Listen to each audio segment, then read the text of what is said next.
Good? We on?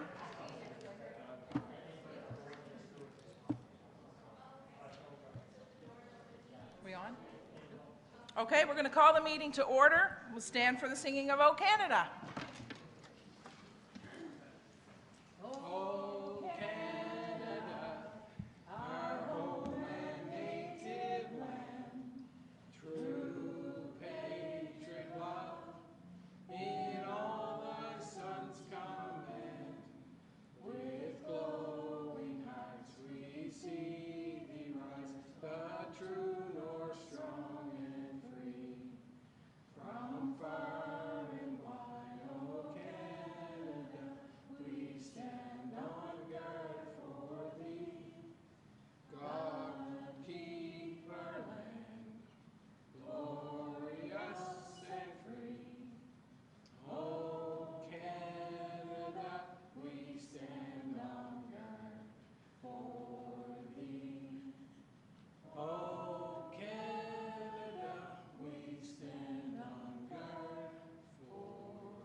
Record of attendance, Linda, you good?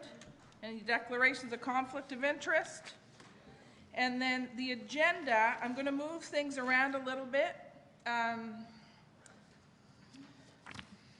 7A, we're going to do the green energy piece because we have someone here in case there are any questions and he needs to leave.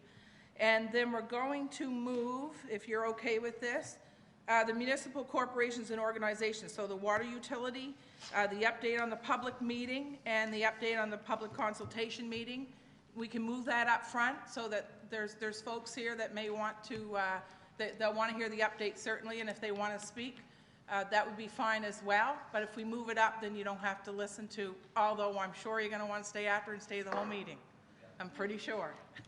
So is everyone okay with those moves? Okay. So any more additions or deletions? And we also have, Linda added 2, so we have 7.0. Deletions, we're going to take out the church as the non-residential. 7.0, okay. Phil, the VIC, do you want to leave it in case your motion's we can leave it, or we can better just than, move it up with the, yeah, we'll just put them together when mine comes up. Yeah. All right. Put it up to C if you want, Your Worship. And there was something else. Oh, go ahead, Councillor. And also 10A, request for decision, town hall upgrades. So that will be 10A, upgrades. Okay, go ahead, Councillor. Yes, Your Worship. I'd like to move the 7K halfway house to the next meeting of council because there may be some discussion on that. And with council's permission, I'd like to add a quick item, Yarmouth Transit. Okay, so we're going to put 10A, 10B, transit. Anything else, anyone? Okay, I need a motion to approve the agenda with the changes. Second. Moved and seconded. Any discussion?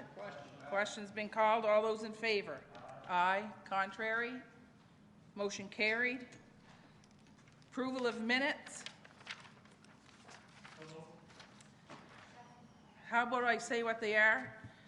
Committee of the Whole, January 12th, 2016. Thanks, Andy. Sorry. Moved and seconded. Any discussion? Question's been called. All those in favor? Aye. Contrary? Motion carried. Town Council, January 14th, 2016. So moved. Oh, sorry. Just a point of order. Okay. Just out of idle curiosity, maybe the solicitor can help me out with this. Been sitting around the table for so long and I never noticed this before. Is there a reason why we don't have business arising from the minutes? We approve the minutes, but then if any of us have a question on an item in the minutes, we don't really have an opportunity to ask that question. I'm just throwing it out as a suggestion. Most organizations have an ability that you can question something from the previous minutes, as you know, has such and such been done, or where are we at with that? And I know in the committees that I chair, we always have that, but for some reason at council, we don't have that ability. Now, is there a reason we don't have that? I'm just curious. Do you have an answer? Because from my perspective, it's right in there. It's why we're okay in the minutes. If you have questions about them or within them, you would ask when I ask approval. Because I would. you can't really discuss the minutes You're not questioning the minutes, you're asking a specific, if there's something in the minutes that you want an update on, it's impossible really to ask that at the meeting. And that's what I was just suggesting. I don't know, we've always done it that way. I know it's, Well, it's in the meeting bylaw this way, and it set out what are the categories, so, but, you know, you're right, obviously, there's no place, I mean, you could ask it, but maybe there should just be a matter of, you know, questions regarding minutes or something like that could just be put under there, and then that way it's clear, because you're right, the business items aren't always, well, obviously aren't always in the minutes. So. But they are in the CAO's report, everything that council's asked to be done. But not all items that are in the minutes. Anyway, just throw it in for you guys to look at. All right. Don't have to be right, but just something to notice. Okay, Town Council, January 14th. So moved. Moved and seconded. Any discussion? Question. Question's been called. All those in favor? Aye. Contrary? Motion carried. Committee of the Whole, January 28th, 2016. Second. Moved and seconded. Discussion? Question. Question's been called. All those in favor? Aye. Contrary? Motion carried. We'll do the Green Energy Committee Equipment Recommendation. Do you want to do that, CAO? Unless there's any questions, we can go ahead. So we have a Green Energy Committee that is made up of the three municipal units have representation, and the intent of the committee is to work cooperatively on projects that deal with green energy. For quite some time now, we've been working on trying to get a COMFIT project off the ground. We do have a COMFIT approval, which stands for Community Feed-In Tariff. It means we have the ability to create green energy and to sell it back to Nova Scotia Power at a premium price. The program was put in place so that communities, the COM in COMFIT is communities, so communities can take advantage of the opportunity to develop green energy projects and to promote green energy in doing so. So our project would see the installation of two 50 kilowatt small turbines, and the Green Energy Committee has gone through a procurement process, have had a consultant review the two possible or the two approved turbines for this type of application.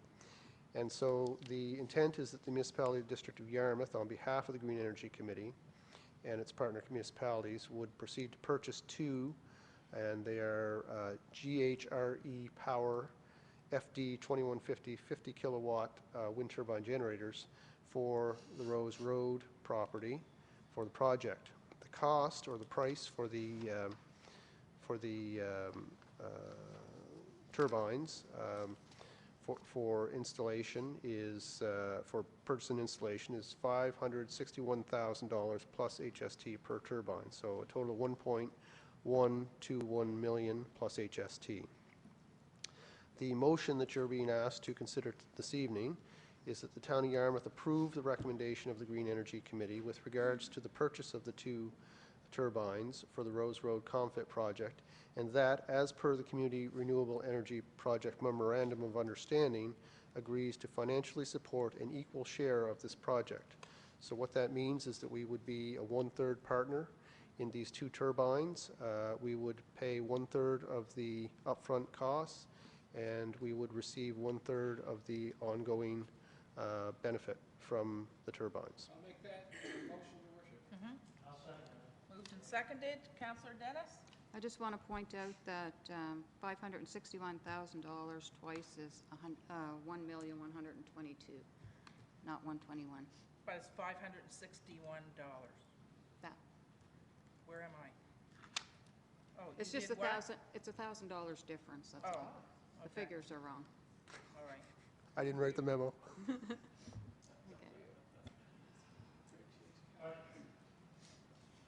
Just, and maybe Your Yep, Worship, go I ahead. know we have Dave Warner here and Greg Greg Shea. I know Shea. Greg, they've done a lot of work with Neil McKenzie. I know this has been a 5 or 6 year project. I'd like to thank the gentlemen for the work they've done on this. It's been a long, hard struggle, but maybe to Dave or to Greg, can you just say what the payback is to each municipality over the next 20 years on the turbines?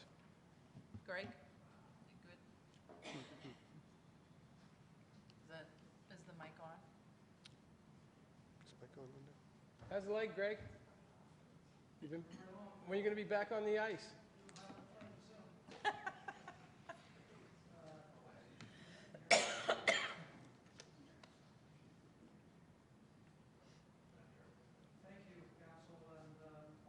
For the adjustment in your agenda to accommodate my time frame a little bit. I didn't expect you to do that, but I certainly appreciate it. The numbers, first of all, just to clarify, the numbers that are in the recommendation are budget numbers and are subject to change, of course. So there might have been a slight rounding error in a couple of the numbers, but generally speaking, it'll be a $1.1 million project split three ways. The net benefit from the project should result in probably over a 20-year lifespan, probably in the range of $40,000 to $60,000 per year after all expenses should accrue to each of the 3 units. Per unit. Per unit for 20 So- years. We can use that for Over 20 years. If it's over 20 years. So it could be anywhere as low as probably 800,000, Greg, to maybe 1.2 million or anywhere in between, right? Per unit? For the whole total project. Overall, yeah, it'll be, just a second. Well, we're going to double or triple at least our investment, Yes, right? yeah. Yeah, you're looking in the $800 to $1 million range, probably per partner. Okay, good. Thank you, Greg. Great. All right? Any more questions for Greg? Okay, you're good to go. Great. Thanks. Thanks, everyone. Very much for coming in. Okay, so, did you make the motion? Who seconded it? You second that? Okay, question? All those in favor? Aye. Contrary? Motion carried. I had that worst cold, or cough. Okay, so we're going to move up the municipal corporations now. So the water utility. Water utility piece. Update on public meeting for February 23rd. Go ahead, Councillor. Thank you, Your Worship. Just to advise Council that we are going to have 2 public meetings coming up in Lake George at the Lake George Fire Hall. Next Tuesday, February 23rd at 7 p.m., I believe. We're going to be having a meeting solely for basically twofold. Number one, to focus on the issue at 2014 Lake George Road. There has been some attention to an incident that is there regarding the dumping of some compost on the property, and that has caused some concern for the residents, rightfully so. So we will have Dr. Arnold there. Your Worship, you're going to be chairing the meeting, I understand. The property is owned by the town of Yarmouth. It's outside of the watershed, or at least part of it's outside the watershed. However, there is a lot of concern by the residents regarding this, and it's been getting a little bit worse considering the rain and considering the snow.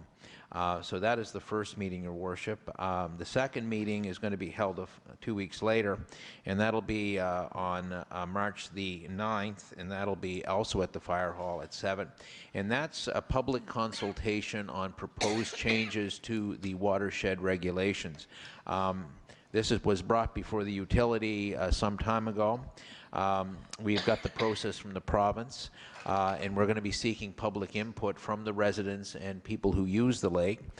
We have met with municipal council, and there was some concern on some items. In essence, what we are proposing is to restrict the use of craft on the lake. It originally was motorized craft. We're now suggesting all craft, but we would be grandfathering in those residents. Municipal council expressed some concern about kayaks and canoes. which is something we want to hear what the residents have to say. We also are restricting open pit fires on the lake, or open fires. And thirdly, we're changing the swimming regulations around the dam area from 100 to 300 meters from the dam area. So those are the three major ones. There are some others in the regulations that we have provided. So that'll be on the 9th. We will be talking about the changes to the regulation next Tuesday. It's because the residents of Lake George, I suspect, will be there in a fairly large numbers at the fire hall. So we'll be explaining that to them there. Your Worship, there have been some concerns passed on to me and other councillors, I suggest, from the residents of Lake George of late, and thank you very much for kindly agreeing, and council agreeing to let any of them speak on any concerns they may have. So that's basically our report, Your Worship. Thank you. Go ahead, Councillor. And just a question for the CAO or yourself, Your Worship, since you'll be chairing the meeting on Tuesday. Just the makeup of the meeting, how it's going to be run, because we're going to do the regulations first, or we're going to do the concerns of. We'll do the concerns first. Okay. Good. And I apologize, Your Worship. I also should mention that Dr. Paul Arnold, a chemistry consultant from Acadia University, will be in attendance. He was the one that has done the chemistry analysis of the area. We will have a representative of Department of Environment there, who are key players in this. We will have a representative of the testing agency there, who did all of the testing. NCOR, I think it's. And Globe will be there to discuss the testing of the wells in the area and to talk about that. And there'll be also some town staff for support. So we're providing all of the necessary resource people to answer any queries that people may have. Okay. The other thing, Your Worship, maybe to the CEO, if he can explain the process of what Dr. Arnold said today about concerns about the area. If the residents can get those in a timely fashion to him, so we can address those. And maybe it might be an opportunity just for Mr. Gray or another representative just to come in and maybe give us an overview of what they would like to see or how they'd like to proceed with the meeting, because this is a very important topic. But maybe the CAO can go over how we're going to conduct the meeting, who else is going to be there, environment or whoever else has to be there. Plus, the other thing is, we're going to have an opportunity maybe tonight that we may have to have an emergency council meeting the next day or two after that because of any recommendations that come from Dr. Arnold, Environment. And I have another question about the order that we got from the Department of Environment on the cleanup of that property. Should I ask that one now, or can we wait on Tuesday night? You can ask it now. I'm just wondering, they gave us a cleanup order, and what is, I haven't looked at the order. I heard through Facebook and a couple other sources, the local paper now. What is entailed in that order for, what do they mean by cleanup, and whose standard is it held to? Good. CAO. Thank you, Your Worship. So let me try and answer those questions in order. The first one was around Dr. Arnold's message and the residents' concerns. So what Dr. Arnold has said to council today, and has said to myself, and probably said to the residents as well, those that he's talked to, and he's more than willing to talk to the residents. He wants as specific as possible really what the concerns are, because that allows him to zero in on addressing them. And so the more specific you can be, then the more specific he can be in his answers, and so that was the message that he delivered to council. And yeah, I know he's talked to some residents, and there's if anything else, I know Rob, something came up today that you talked about earlier. I suggest that's a specific concern, raise it with Dr. Arnold, and obviously we're going to probably hear about it tonight as well. That was that message. As far as the meeting on Tuesday, obviously, Dr. Arnold and Representative Englobe, as has been mentioned, Environment has been invited, obviously, to participate. They're a stakeholder in this. I'm not sure that they will take on, a speaking role as much as an answering questions kind of role. I don't know that. We will have staff there, staff that are relevant to the situation that that may be able to answer questions if questions are asked. Yeah, that is it as far as the people that will be there, obviously council, myself. The question about the order from Department of Environment. So there were a couple of things received from them. There was a directive which they requested a copy of our operations manual for the compost facility, which I think they've had on file before, but they requested a new one, and so we sent that over, and that was due last week to them. And that wasn't an order, that was just a directive. Deliver us a copy. The order is a litter abatement order, is what it is. And so, you know, it does spell out that in their view, in their investigation, and this was on the radio, they believe the material on site not to be what we felt it was at the time, which was Class B compost. They felt it wasn't, and so they've issued an order that the foreign matter, the plastics, the metals, the sharps, that stuff be removed from the site. And they gave a deadline of May 2nd, and again, that was in the media. The part I picked up from their spokesperson in the media that isn't as clear in the order is that they want it done to a Class B standard. And so that, you know, again, that was stated by their spokesperson on CJLS, but not specifically in the order. So we got the order from the Department of Environment now. And if I was sitting out in the audience, or if I had a property in Lake George, I'd be a little suspect of the town of Yarmouth. Who's going to lead the process? Can we get somebody independently? I know we have remediation companies across Nova Scotia or across Atlantic Canada. I'd like to see somebody independently lead the remediation process, because that takes not the onus off of us, but that takes so far as the onus is that the town of Yarmouth did as little as they had to do to solve the situation, right? But I would like to see a truly independent company come in and say, this is what the situation is, this is what you have to do to remediate it, and this is what you have to get done. And let those guys lead the process. And not that I have lost faith in the town of Yarmouth, but I think for the citizens, not only in Lake George, but in the town of Yarmouth, we should have somebody else lead the process. Did you want to? Well, I'll listen to the CAO's. Was that a motion, or was that? No, he was just asking. Okay. So, you know, that is an option. It isn't the option that we were going with, but it's. Let me tell you what we were planning to do, and then, you know, you can direct it a different way by all means. So Dave has reached out to a local contractor who has some equipment.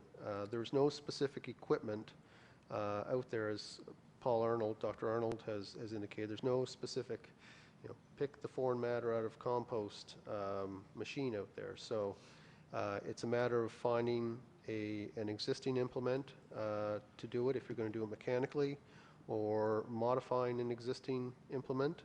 So we have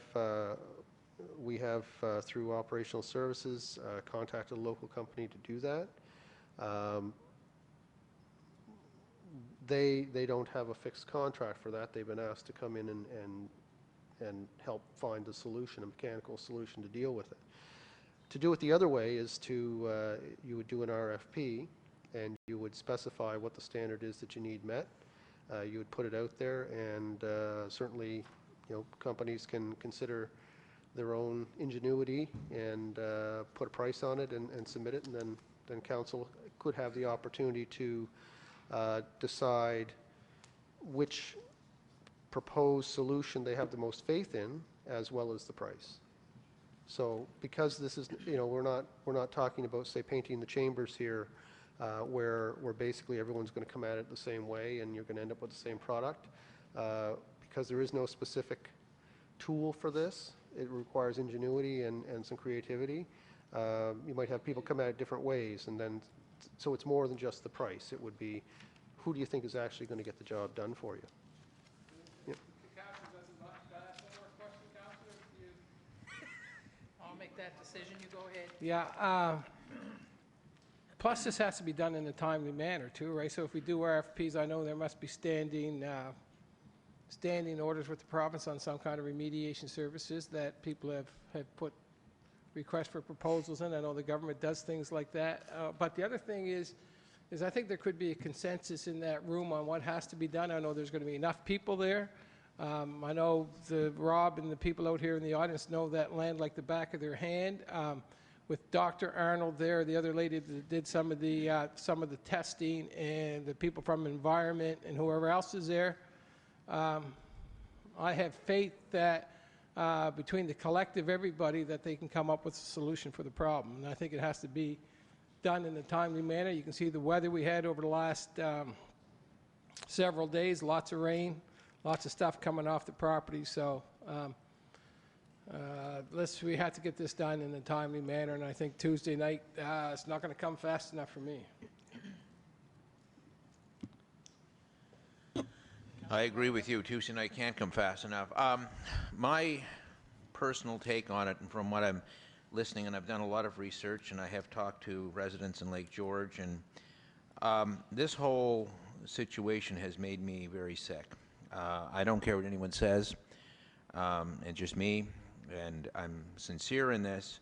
We made a big mistake out there, and that's my opinion. Strictly not scientific. I'm just a school teacher. I don't know, but it doesn't take rocket science to realize we messed up. To me, the only solution is take it all away.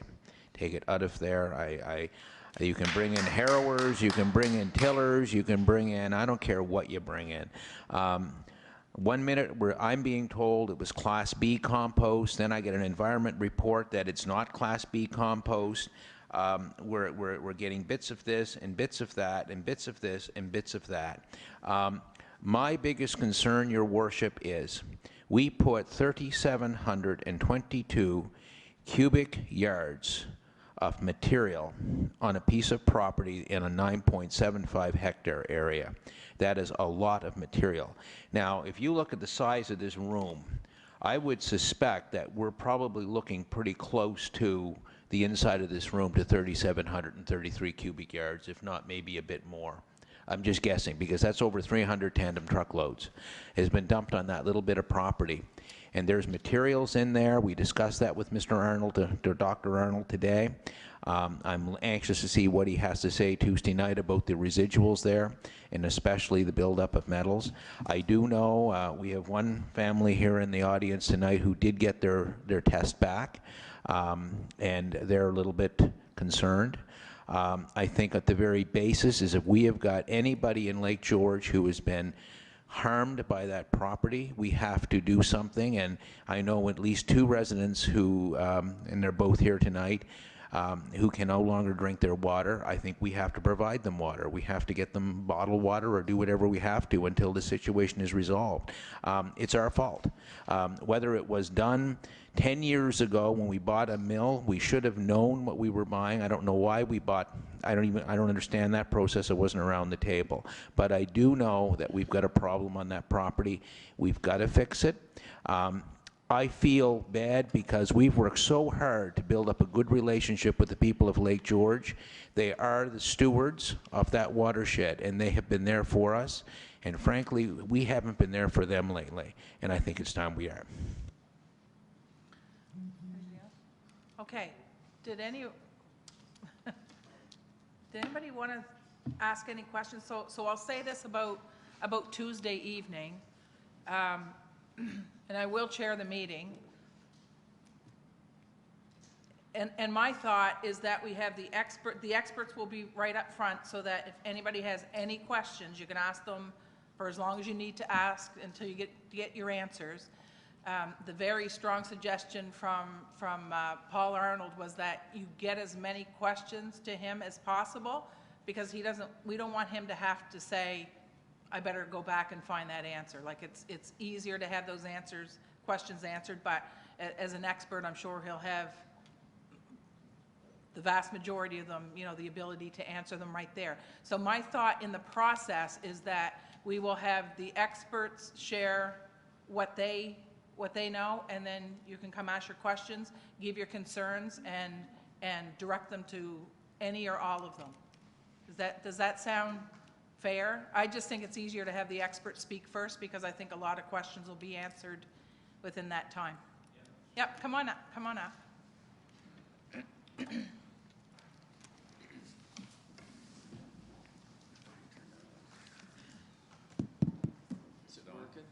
You're on, boys. A couple of little things. We have a copy of the cleanup order as well, and it says to bring it to a Class B compost, but it's not legal to even spread a Class B compost in a residential area more than a quarter of a inch thick over the property. So basically, that's a Class B compost isn't going to work. I know they said bring it to a Class B Yeah. or better, Yeah, but I hear what you're saying. it still is going to be implications to that. And Can you keep track of these he's got all the ducks. points? You can't Yeah. hear us. No, I can hear it. I just want Linda to make sure she's jotting down what you're saying so we can make sure he can address it, which I think he mentioned that today, too. Go ahead. Another thing we're wondering about is, has there been any kind of decision with all the councillors, like any kind of vote or anything on whether it's going to be removed or No, what? no, no, Like, no. And that would be, that would be public. I think, Rob, on Tuesday night, I think we're going to take direction basically from the Lake George residents on what you want to see, and I think for us to make a decision now would be premature. I'm like Councilor Lands, I say take it out, and I still hold that view. Phil, put your light on so you can. And I still hold that view. When you have that concern with the Department of Environment and that letter or that order that they gave the town of Yarmouth, I want you to address the people we're going that to, yeah. are going to have that order there that night.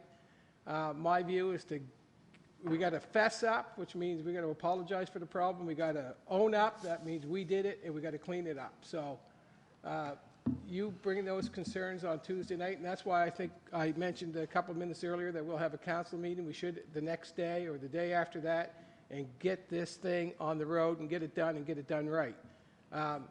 Every one of those concerns that you're going to bring here tonight, I want them there on Tuesday night, and I know you're going to have more of them. They will be addressed and they will be listened to their full extent around this table. I think there's a will, there's a political way. We did it. We have to fix it. So, there's different issues coming up there too tonight. guaranteed that you're going to be. You'll think of 10 more things between now and by the time you sit back down, and by the time you get there on Tuesday night, you'll have 20 more. That's right. Like, let's don't cross the two issues up there, okay?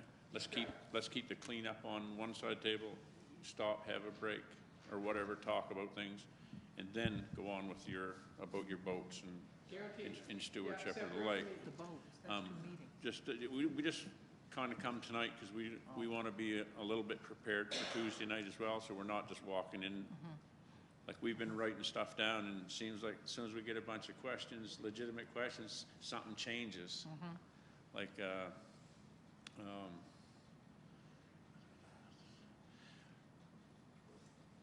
really nobody still knows how this happened, huh? I think We know that. Like, everybody kind of passing the buck, right? Yeah. What's that? We have accountability. We found somebody, we know how it happened. Okay. And that'll be told to us Tuesday night, I take it? Or, it will be, well, if I can have. when, Well, I mean, the answer is yes, yes, and yes. another thing too is when you guys purchase the land, okay? Now, whenever I purchase a piece of commercial property, my lawyer always tells me, or my real estate agent always tells me, get an enviro done on this piece of property before you purchase it, right? Was there any enviros or something done before the purchase of this land? We got all kinds of lights. Let's go ahead. So the property was purchased from a bankruptcy trustee. That's correct. And the trustee had undertaken a Phase 3 environmental on the property. They did one? They did, yeah, phase Before, 3. okay. Yeah, and we have the reports, and that is, yeah, so some of the things that have shown up recently that you're aware of in the water testing Yes, were not issues then, or at Okay. least they didn't show up. yeah. Okay, so we believe, you know, that obviously there's something there, something showed up in the water, Yeah. right? Yes. Yeah, I think we're all the- familiar with what it Right, is. the origin of that is unclear, but, you know, there was a phase 3 environmental, there were groundwater tests taken, and, you know, there were issues because there were chemicals on site, chemicals that were spilled, but not with the contents that are of most concern today. Okay. Now, we all, like before 2004, I think it was 2004, there was a chemical that was used in preservatives and stuff in woods, which was banned in 2004, and I don't know the name of it exactly, yeah? But it was banned for reasons of, it was hard on the environment and had heavy metals, et cetera, et cetera. in it. Is Pardon? that the pressure treating the lumber? Yeah, Is that what or it was used- dipping or whatever. Yeah. And this mill PHA. was in operation before 2004 is what we're, like, this is all stuff that we didn't know a thing about a month ago. And now all of a sudden it's coming to light through these tests, et cetera, et cetera. I mean, it's kind of snowballing here now, So right?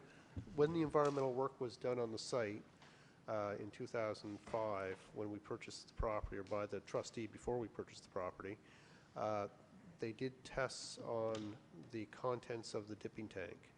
And the consultant we hired to do the water testing has those reports, analyzed them, and I think Councillor Langell wrote down what they believe the chemical was based on the profile of the PQ8. PQ8 was yeah, we got the, that wrote down at home, I believe. yeah, so based on what was in the tank, that's what she believes they were using at the time. Pardon?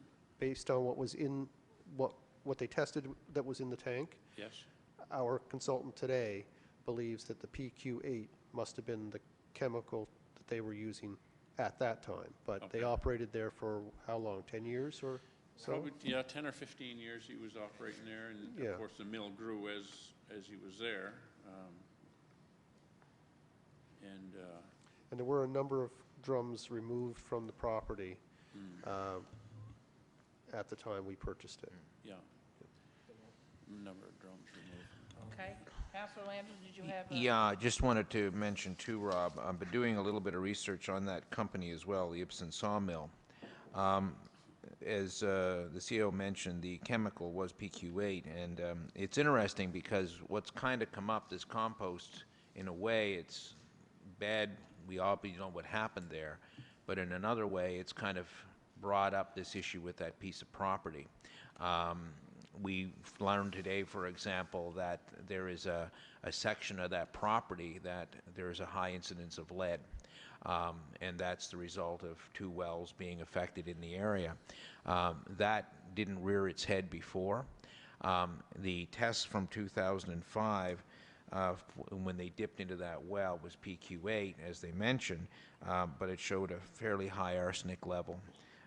Definitely a high boron level, which is kind of concerning. But oddly enough, the lead level was light, and in a lot of the tests that we were shown today, we have a light lead level for some reason. And that's an issue, like where is this lead coming from, you know, and basically the consultant has tracked it to the northwest corner of the property, which they believe there's a marshy area there, and that's where they think the lead may have accumulated or whatever, and that's an area that we're going to be looking at. In the discussion as well today, and as Councillor Mooney pointed out, the tests for the metals is not back, and all of the tests aren't back yet. We're right to the wire. It'll be like Tuesday before we get the final test, so it would be premature to us to act on anything. I mean, I like Phil, and I can think of 1 or 2 others around this table, want to get it all out of there, but we may have a bigger elephant in the room that we may have to deal with as well. So while you're doing it, we might as well do it right and fix up what we have to do. I know you had concern about the compost going into the creek, going into the lake. which is a huge concern. However, we were advised today that luckily now we don't have tests on that water today. I understand that it would be great to find out what's in that, but we were advised by the water people that the nitrogen level, the nitrate level has been fairly light on that compost, which is good news because that's one of our biggest concerns. If there's a nitrogen and phosphorus level, like the phosphorus levels we haven't seen yet, and that we won't get that until Tuesday. So when we get the metals actually in. So once we see those levels, we'll know what we have to do. But I believe the CAO can come. We are looking at some immediate remediation. We are looking at some things like silk wall and stuff like that we're going to be putting in the area. And to me, we've got to start soon. I mean, we can't wait until, quote, thaw. We can't wait. I mean, the ground isn't frozen. I mean, reality is the ground is not frozen. It may be frozen down maybe a couple of inches at the most, but the reality is it is soft. And if we're going to remediate, I'm hoping, like Phil commented, we need to have a meeting right after the meeting in Lake George. I don't know whether it's a water utility or the town. It's kind of a split issue, but we've got to meet and we've got to decide action right away in a timely fashion because TikTok, that stuff has been doing stuff, and we've got to do something to remediate that ASAP. So my hopes is that we're going to move very quickly on this. Just for clarification, is there anybody here at this table that doesn't want to take care of this right away? No, well, I No, know, but you yeah. just said a couple of people at the table, so I just want to make sure everybody knows.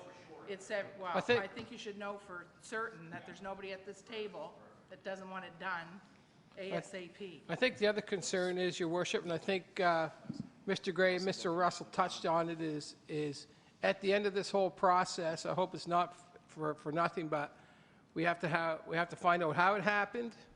We're going to find out what we have to do to fix it. We have to put in safeguards to stop it from happening again, and then we need future remediation of the property. So those are the questions I'll be asking on Monday night or Tuesday night, especially the last three. The first one, I think Jeff's already said it's in the works, but I would like to see somebody else come in and have an oversight and look at it to see where we are short-sighted in some of our things that we did for the stewards of the watershed out in Lake George. And if you have any questions, Rob, Adam, write them down. Dr. Arnold was a really good guy to talk to today. He was down to earth. He put it in Plain English. Put it in plain English. He was easy to understand. The First Lady was a little more chemically inclined, but Dr. Arnold was very, very good. So I think he said he's going to come out early on Tuesday. You're going to give him an overview, a drive, like the nickel tour of the property. And like you said, there's a collective will around this table to get this done. And thank you for holding our asses to the fire.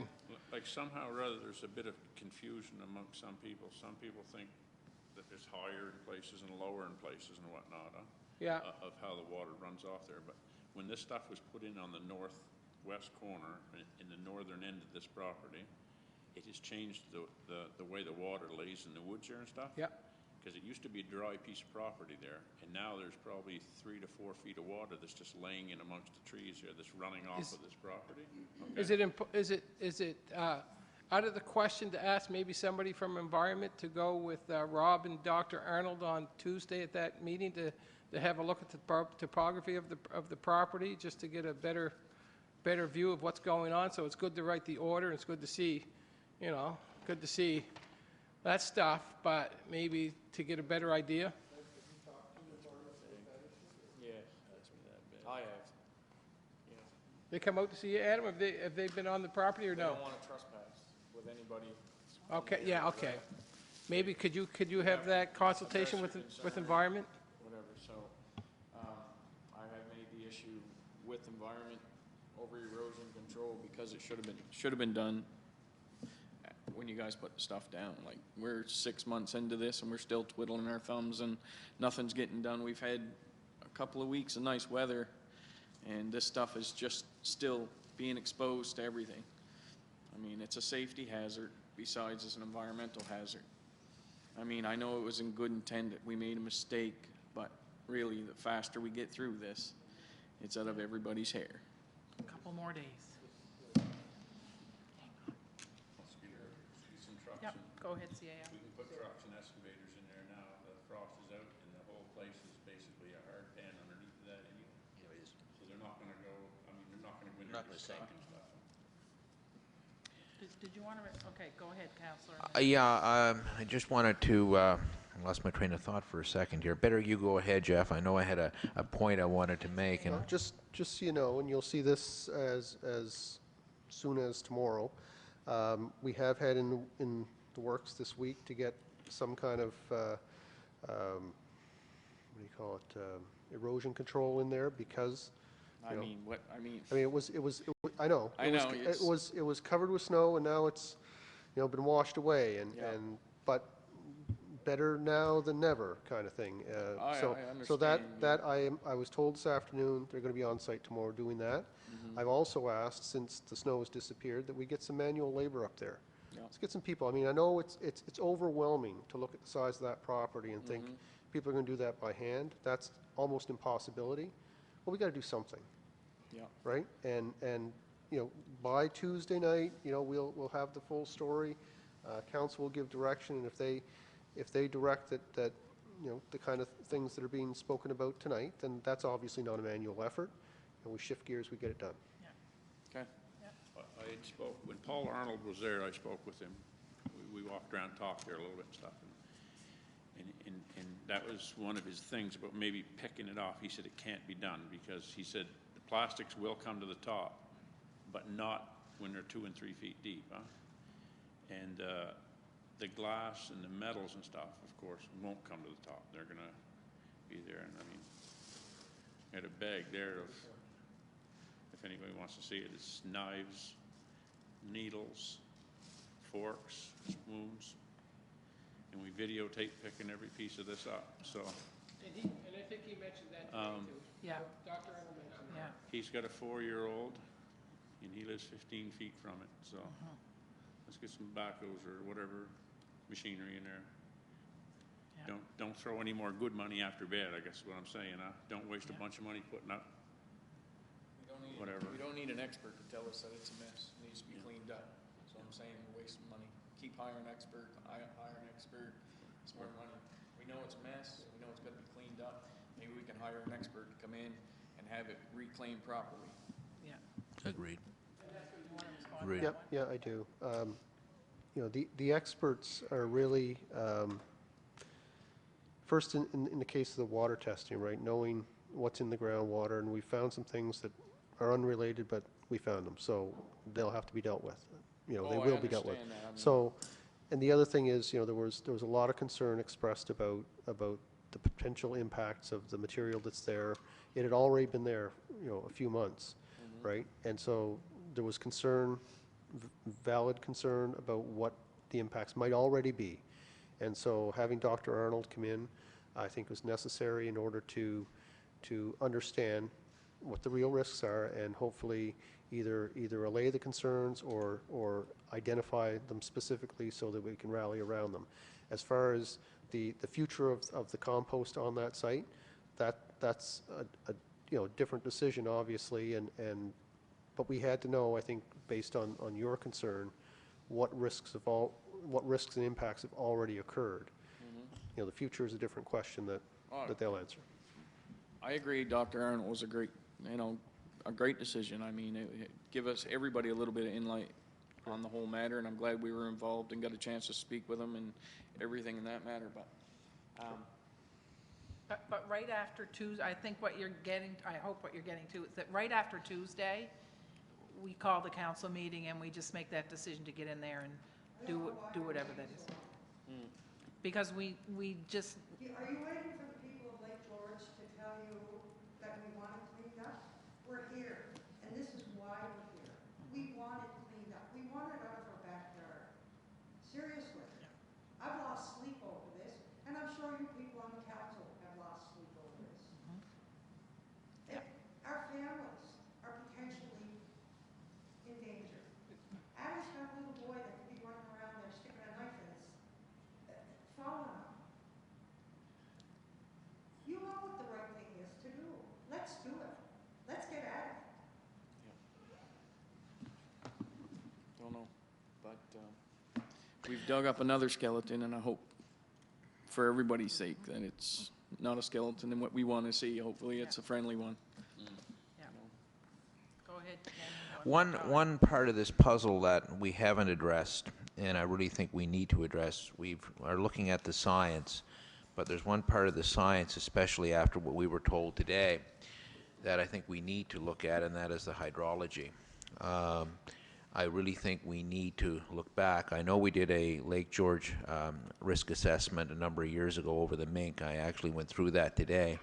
But there's not a lot in that with that piece of property. I really think we need to get a hydrologist in there right away to figure out the flow of water, especially that's going into that northwest corner and where things are going. Dr. Arnold is going to give us a report, I hope, on Tuesday on the impact of all of the metals in the compost and will there be any long-term effect. The bottom line is some of that material has already leached into the soil and has already been moving. As Ron, you and Adam know, that little creek has been doing something. It's not a pretty picture.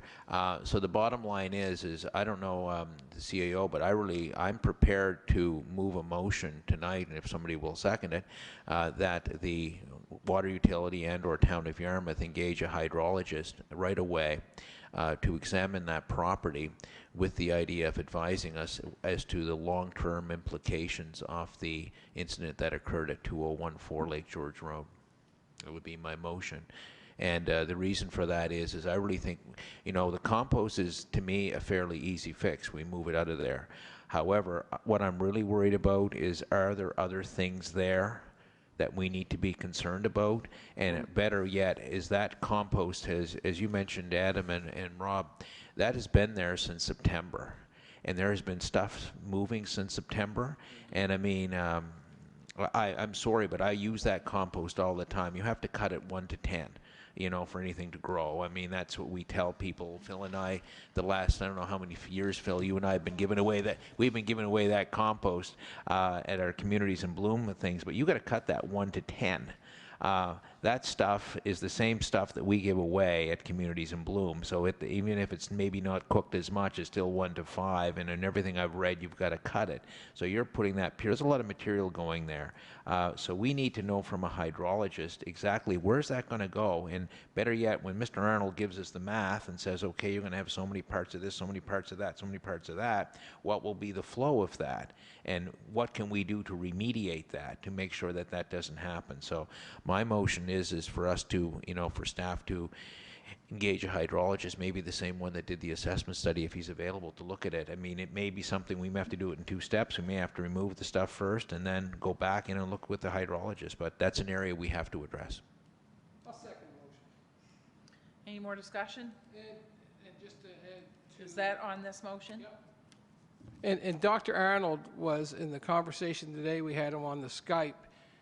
He addressed some of your concerns. He's not concerned about what's going to happen in a year or 2 or 3. He was talking a long period down the road. He was talking 4, 5, 6, 7, 8, 9, 10, 20 years down the road on looking at that property. So bringing Dr. Arnold in is the good thing. So we discovered one thing about the property that we didn't know.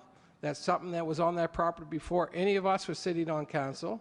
And we're going to fix the problem. So if you want, we're going to get I say clean it up, dig it up and clean it up. But Dr. Arnold is going to give everybody, I think, a comfort level that you're going to be happy with, because he's not looking for the short-term plan to get that done, the politically expedient thing to do. He's looking for the right thing to do. And the right thing to do is, I'm not worried, I am worried, and I feel bad about it. I'm not worried what's going to happen in a year or 2, because there could be tests or water tests in place, but I'm worried what's going to happen in 5 or 10 or 15 or 20 or 25 years from now if there's problems on that property that leaked in there because of either the mill or because of what we did to the property. So I think Dr. Arnold, he's going to alleviate some of those fears, and there is a political will around this table to do the right thing. And I think Tuesday night can't come quick enough, and that's why we're going to call a meeting probably the next day to get this process on the road. So I think there's a collective will. There's going to be enough brain power in that room to get it done, and let us get out of the way, and we'll make sure it's done and done right. So, questions on the table? All those in favor? Aye. Contrary? Motion carried. Good? I'd like to Let's go. propose We're a second moving on. motion, Your Worship. I'd like to move that the town of Yarmouth provide temporary water to the resident at 2087 and 2065 Lake George Road for the purpose of drinking water until this remediation is complete.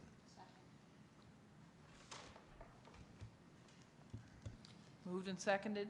Any discussion? Questions been called? All those in favor? Aye. Contrary? Motion carried. Good? Okay, so, and did you have anything else? Yeah, 'Cause I we're got just one other gonna- question for you. Yep. Just on the watershed thing. What defines land that is in a watershed Yeah, area? I had that one. Is it a little line that's drawn on a map, or is it land that is sloping towards that lake? I had that. You want that? No, I don't want it. I had it written down in my book, because it must have been on my radar from someone. Go Okay. ahead. So Good question. it is, the watershed for Lake George is the area from which water, rainfall, right, goes into that lake. Okay? So the line is supposed to represent that. Okay?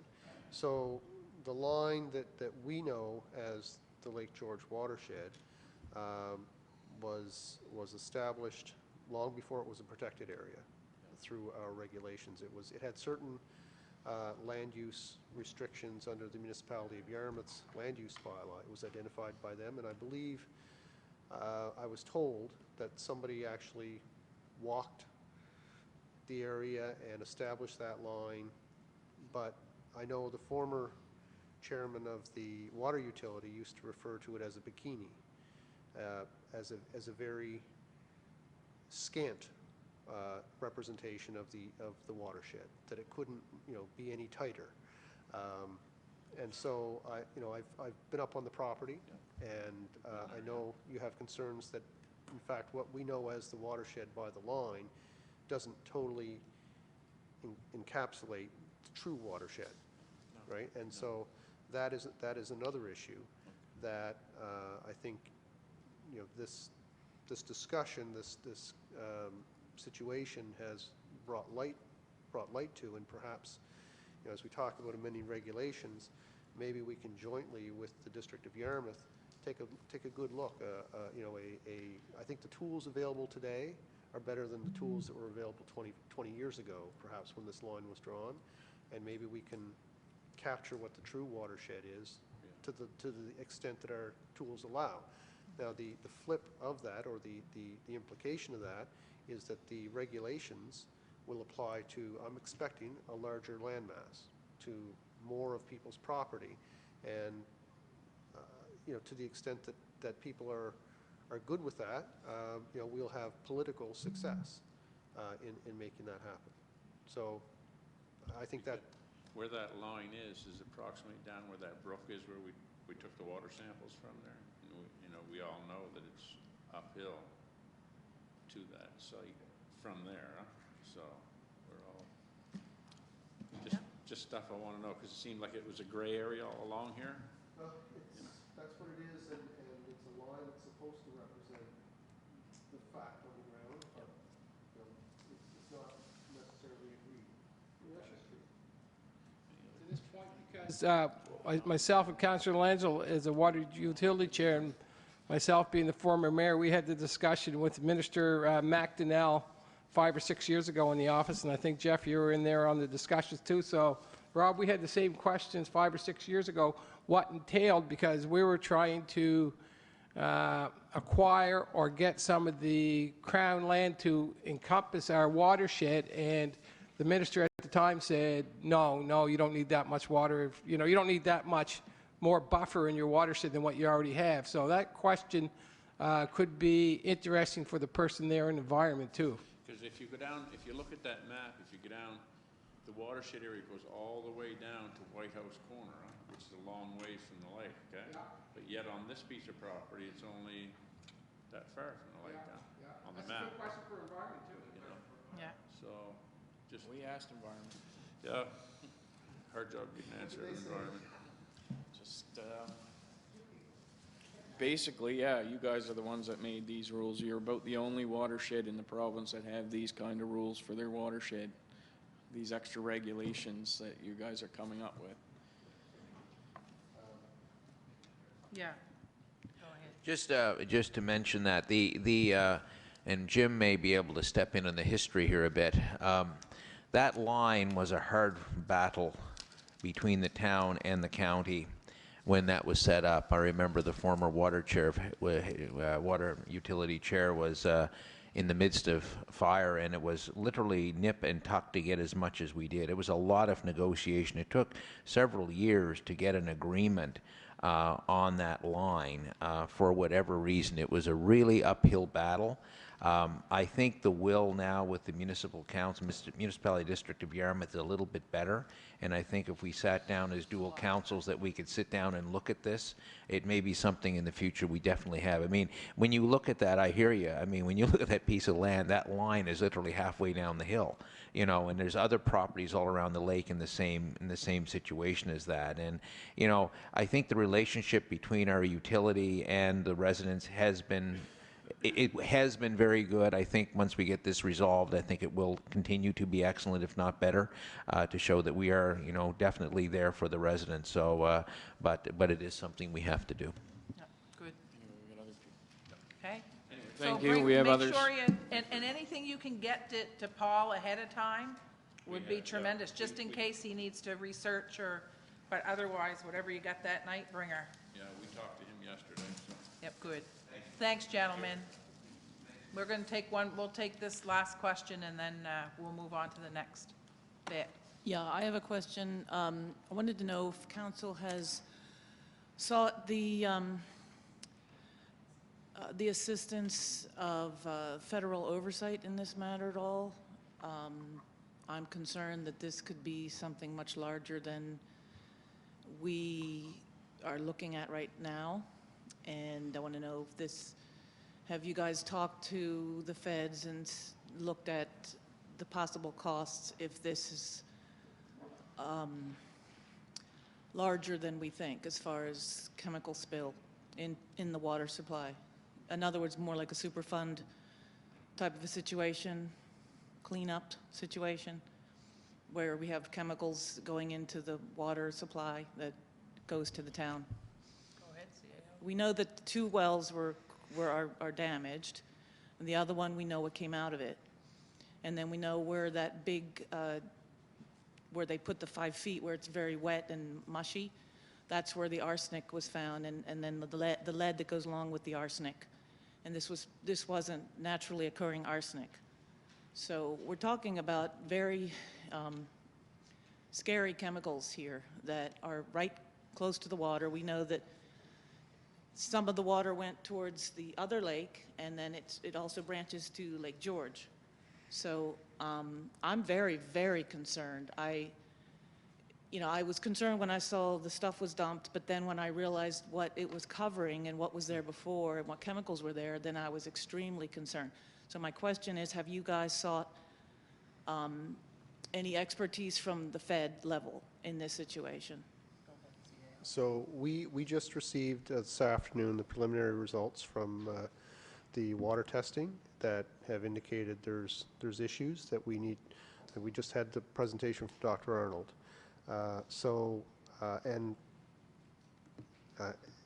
Avon Cole from Englobe.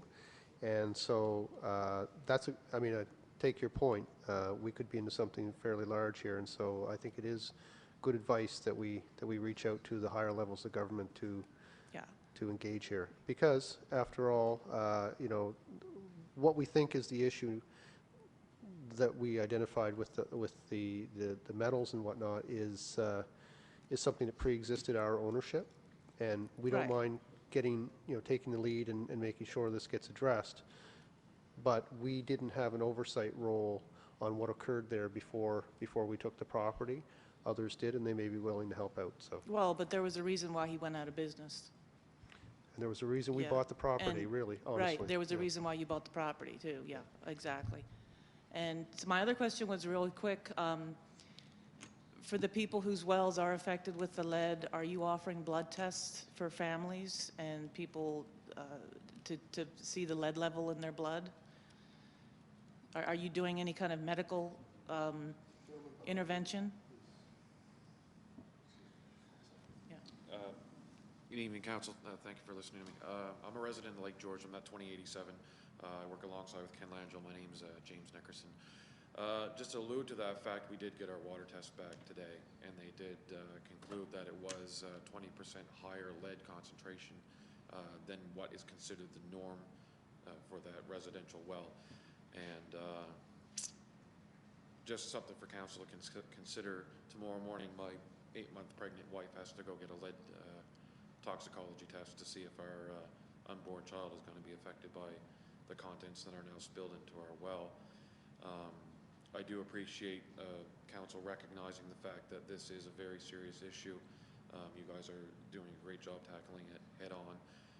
My question, I guess, would be long-term considerations in regards to effects on human life and sustainability in the area.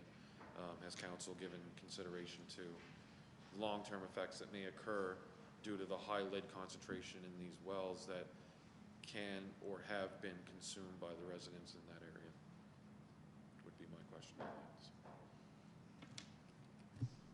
These other chemicals are actually very cancer-causing chemicals. They're well-known carcinogens, the arsenic, the other wood processing chemicals.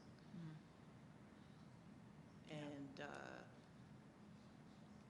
there is quite a bit of cancer around here. I've never seen so much, but that's, we'll see. There is a lot. There is a lot.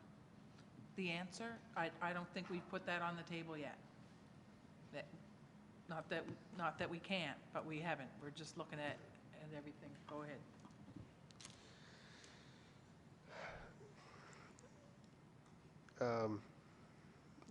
That really puts a sharp point on the issue. And, Council is aware, and we're made aware of your situation. And, the long-term, Council has already said in relation to the other issues, right, the long-term is of concern. And we can't fully answer your question. Appreciate that this is new information to us. And, we got to deal with what's there, and, Council's made a motion to help you immediately and with a small issue. And, the rest of it, it's impossible to give you an answer that's going to satisfy you at this point, but we aren't going to, pick up some litter and walk away, right? There's a bigger issue here that we've identified, and that's got to be addressed. And, you make a good point. There are real health impacts potentially here that are related. Did you want to speak to that? And I think as a further point, I think it's very important in light of your family issue that please keep the CAO very appraised of everything so that we're in the loop with you as well, because we all are very concerned. I mean, this caught all of us off guard, so we definitely will do, and hopefully your tests come out negative, and hopefully everything is wonderful, but I just want to let you know that we're all behind you in any way we can. Okay? Good. Okay. So go to the next item, and we'll see probably most of you Tuesday night. But you're looking like, did you have another one? You good? Yeah. Yeah, I'm just reading your face.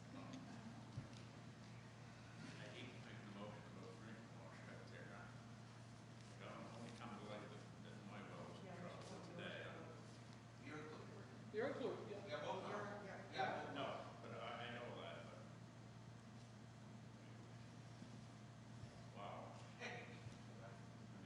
Of course, the other thing too, Rob, we only found out at 4 o'clock this afternoon too, right?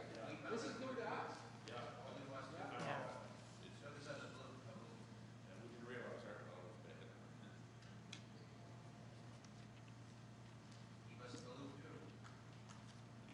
Night, Steve. Thanks again.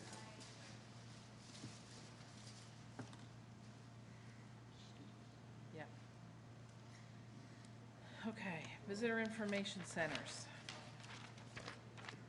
Okay, so I think between Councillor Mooney and myself, we put a motion together. So I spoke with both of the wardens and with Neil, what's that? Oh, I'm sorry, where am I? Did I miss something? Oh, I got them all backwards. Okay, let's do the illegal taxis then. I think this might be a shorter conversation. So I sent this, it won't be this motion because I spoke with the wardens, both of the wardens about this. So what we have is at least a couple illegal taxis in town. It's justifiably upsetting the people that are paying, you know, the regular fees and everything to maintain the proper taxis. The problem is twofold, which is why I want to talk to the two wardens and see if we can come up with something. Apparently, I could be off base, but apparently they can go out into the municipality and pick somebody up and bring them back in town, but they can't pick somebody up in town because they're not legal, okay? So they're still allowed to go out in the municipality because there's no bylaws there that say, you know, that there's no taxi bylaws or anything like that. So I thought maybe it would be appropriate to speak to the wardens if maybe on one thing. First of all, the need of a bylaw that prohibits the illegal taxis from going into their areas, so it protects the taxi drivers that are doing it right. And secondly, I don't even know if I brought it with me, it's on my desk, but to speak to the province, to send a letter to the province, because we need stronger legislation regarding the penalties. So right now, they get caught doing the illegal taxi piece, they could get a fine of up to $237.50.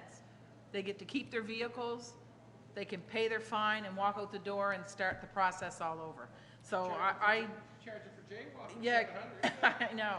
So I have a real concern about this because I think that our drivers in town are working hard enough to, you know, to get their own regular fares in the most legal way, and it's highly unfair to have these other drivers out there thinking it's okay to do otherwise. So, Councillor Dennis? I believe this is a good idea, but what I had was that I feel that the invitation should be extended to the licensed taxi drivers as well, so that they can be part of the decisions if they wish to be. Yeah, and that's a good point. So Phil and I met last year, I say last year, it's been probably a year, hasn't it? With a lady from the province that does, oh my goodness, Phil, she does everything, you know, all the legislation with the taxi drivers, and she trains them and she certifies them, she does all those pieces. So it ran away from us, I think. We were gonna get the taxi drivers together, like you suggested, sit them all in a room and see where they wanna go. Right. And on this issue, I think we definitely need to talk to the municipalities, just to give them a heads up to see if there's something they can do.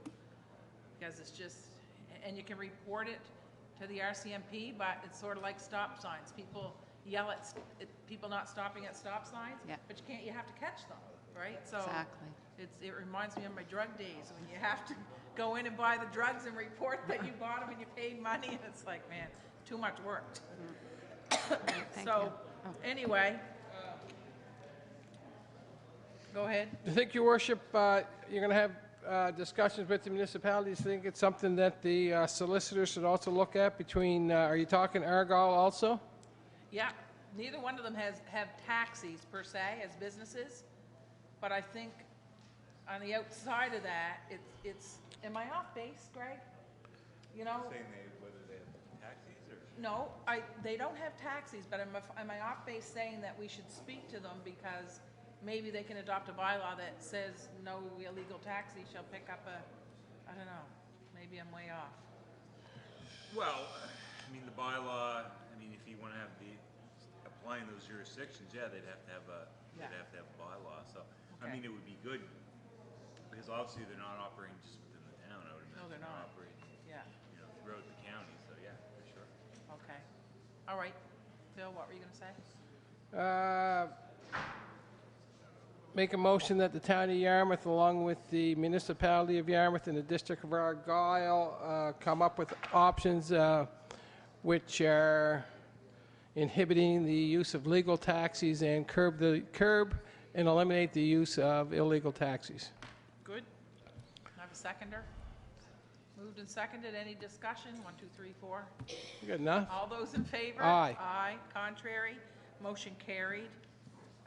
Maybe we'll leave the second part till later after I talk to them, because we need to talk to the province about I think we have to talk to the lady that came down from, give her to revisit the issue and refreshing us again, and maybe, like Councillor Dennis said, invite the taxi drivers here in the town of Yarmouth back around the table and address some concerns that they have.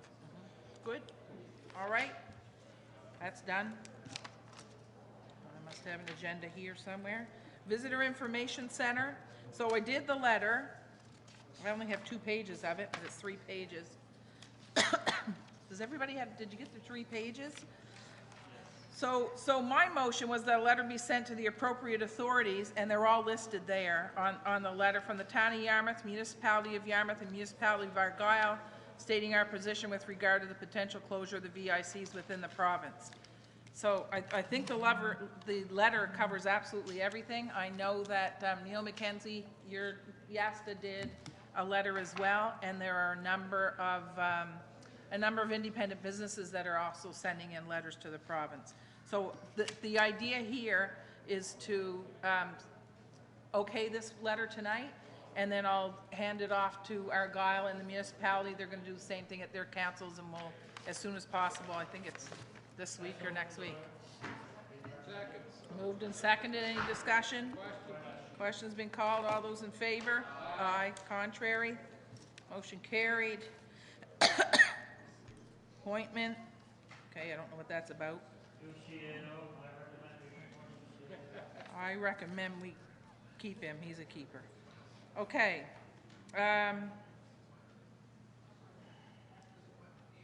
What's appointment about? He's out there. We'll figure it out. We'll figure it out. Let's do the Seafest update. Can't even do that. Okay. 1, 2, 3, 4. Okay. Councillor Dennis, you're on. Sitting Park. That's all right. You got a minute. You take your time, actually.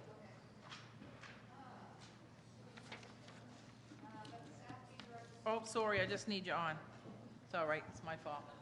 That staff be directed to look into town-owned property in South End that would be suitable for a sitting park and bring their recommendation back to the April Town Council meeting. So moved. We have a seconder? Moved and seconded. Any discussion? Question's been called. All those in favor? Aye. Contrary? Motion carried. Large vehicles parked near crosswalks. Easy. I think this is, okay, go ahead though. Okay. I think this is a Sunny question. Sunny question. Where'd it Maybe go? we should wait for Jeff on that one. Do you want to do it, or do you want to wait, or? That staff, well, I already contacted the CAO, so Yep. he told me. Right on. So that staff be directed to look into what can be done to prevent large vehicles from parking close to crosswalks that interfere with safety for pedestrians and drivers who are unable to see a pedestrian stepping out into the crosswalk. And I just had got a letter from a taxi driver who, the bus that brings people down to South End, right across from the Hope Center sometimes, was parked there, and it was Is that close. Riverside's? Is it Riverside's bus? I think it's the Yeah. bus, yeah. Okay, yeah. So he slowed down and started to speed up again, and someone walked out in front of that bus and he couldn't see them.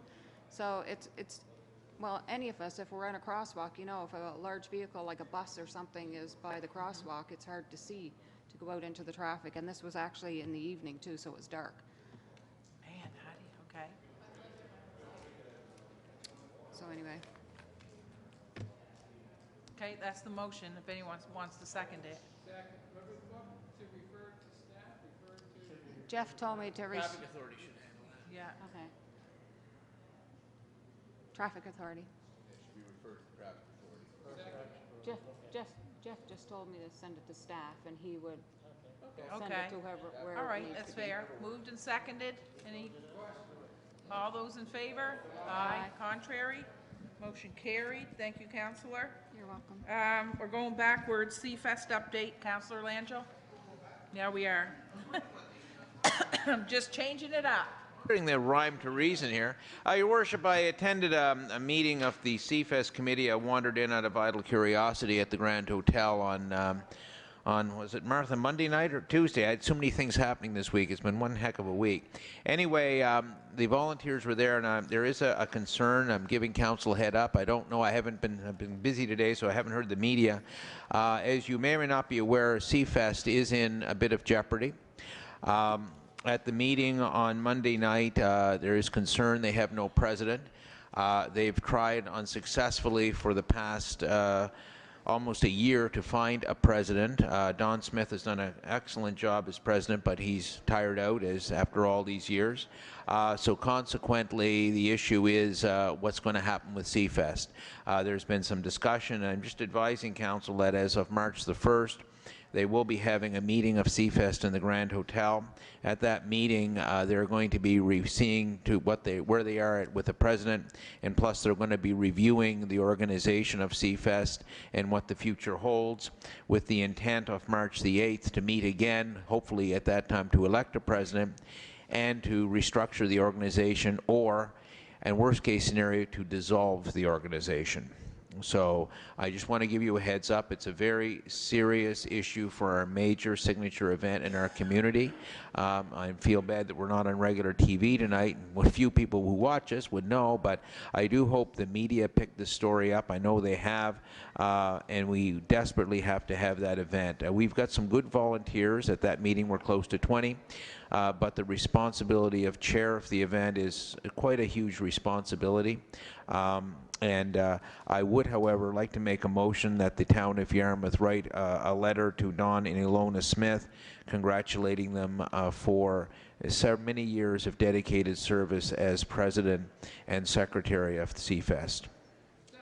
Moved and seconded. Any discussion? Questions been called? Oh, you got to put your light on. There's 34 people watching us on live stream. Good job. All those in favor? Aye. Contrary? Motion carried. So really would be extra cool if the media made a big deal of that.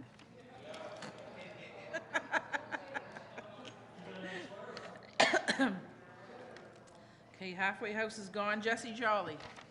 Just a quick motion, Your Worship.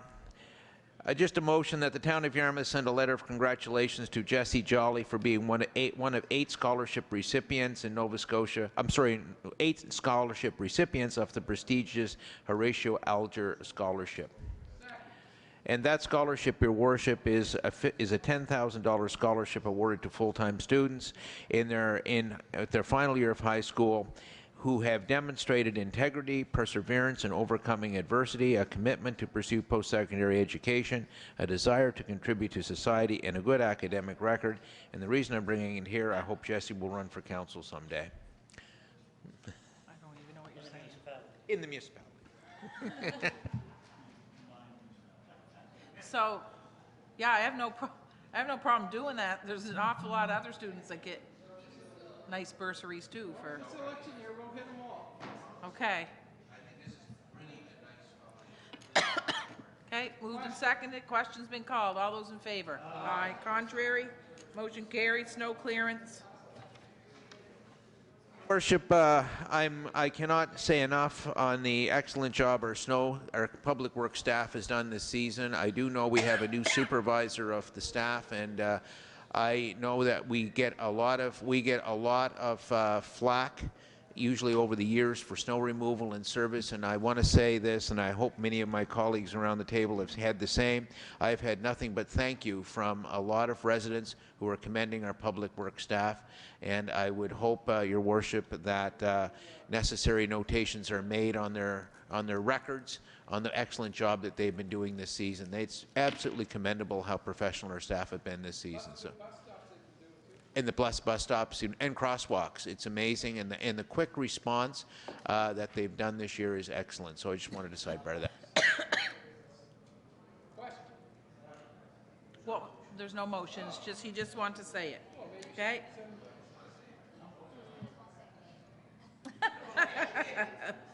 We're taking seniors' pharmacare off, I hope. No. We're not? He's going to hold these guys' feet to the fire. Oh. After today. Okay. It's mine. Yeah, I'm the senior here.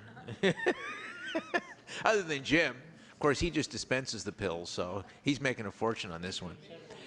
Your Worship, I just have to change this motion slightly with Council's indulgence after the Premier's announcement today that the Town of Yarmouth write to the Premier and the Nova Scotia Department of Health congratulating them to continue the pharmacare benefits that may result in many seniors now being able to afford their badly needed life prescribing medications, and to thank them for also keeping part of the program for low-income seniors to now be more involved in the program.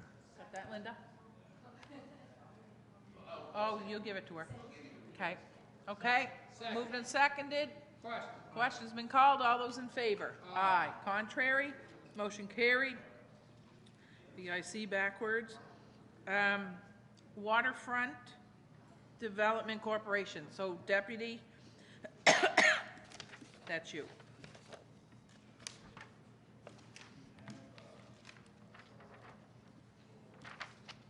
Go ahead.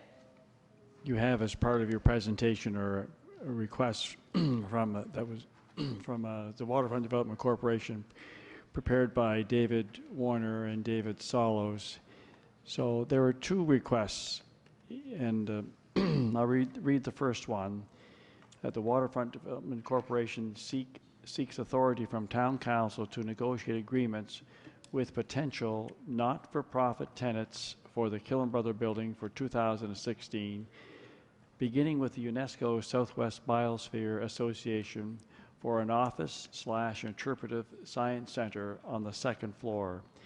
The Killam Shipping Office would continue to operate, and the remainder of the first floor would be useful to promote local tourism opportunities or events.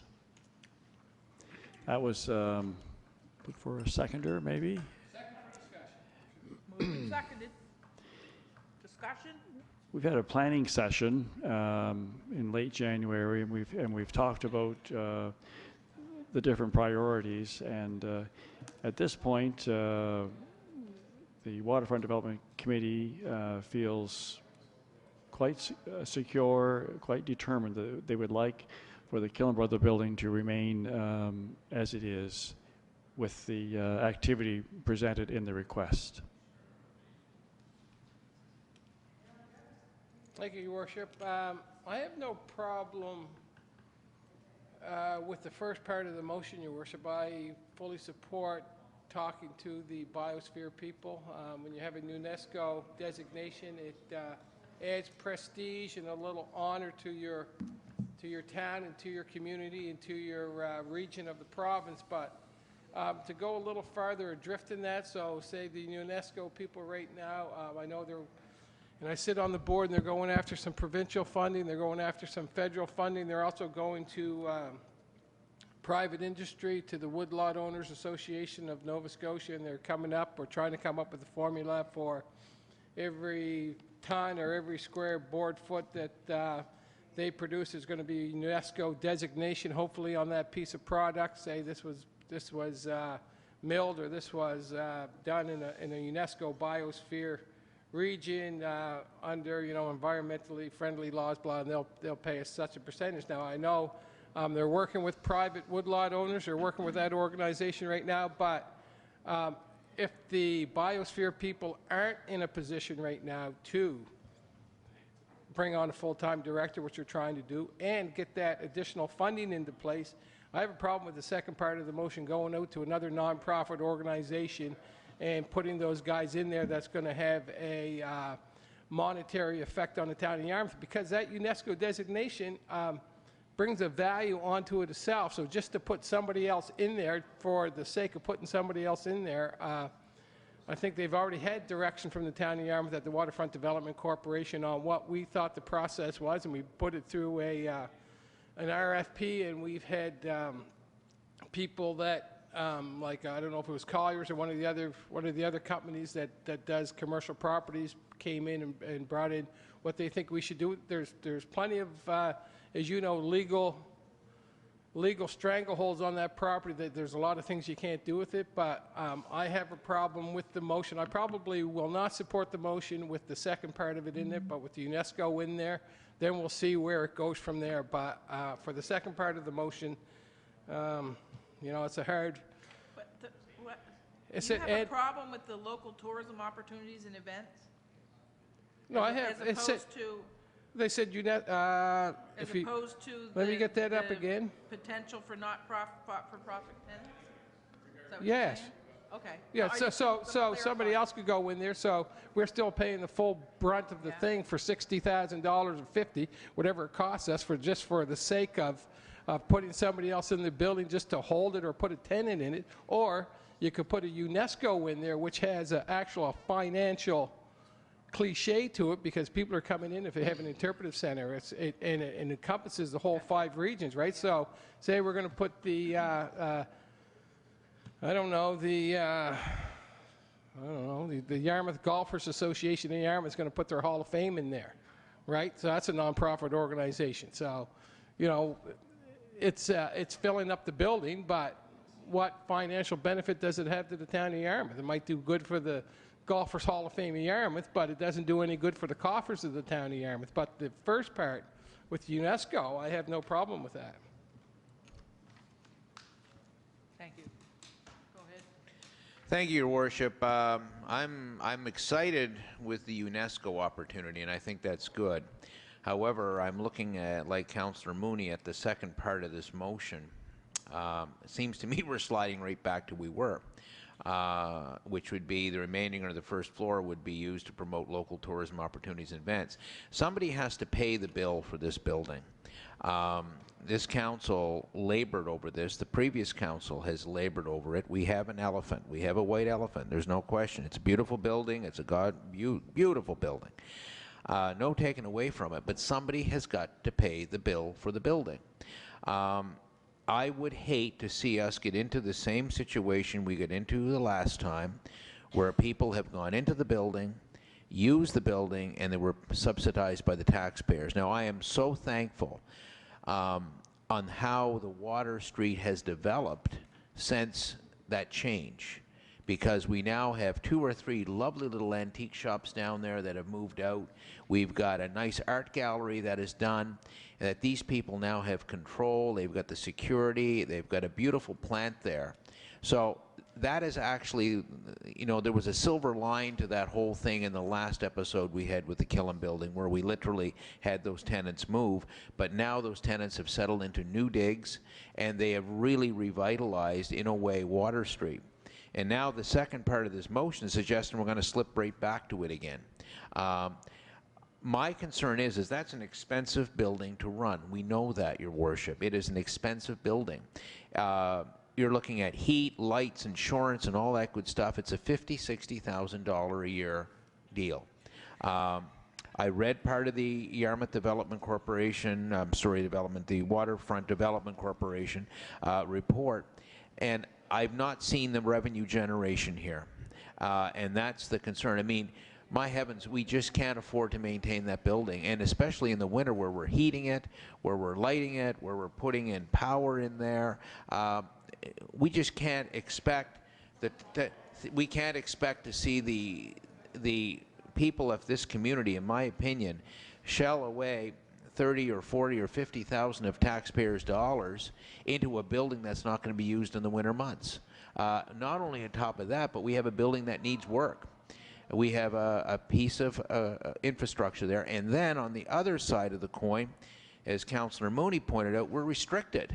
I mean, we are so tied in that building that there's only very few uses that can go into that building. So on one hand, we have the Waterfront Development Corporation saying we need to do this, but then on the other hand, we have members who are sitting on that board who have influence on what can be done with that building. And we failed in the negotiations to relax those restrictions, and we're in like a lose-lose situation here. And I don't know what the solution is, but I cannot support the second part of the motion. I definitely am excited about the UNESCO. I think that's wonderful, but the second part of the motion, I cannot support that. So I can't support the motion as it now is presented until I see more bang for the buck, or at least some sense of sustainability. And not to drag this out, but the thing is, we've got half of Main Street, Your Worship, empty. What kind of a message are we sending to the taxpayers and the business owners in the downtown?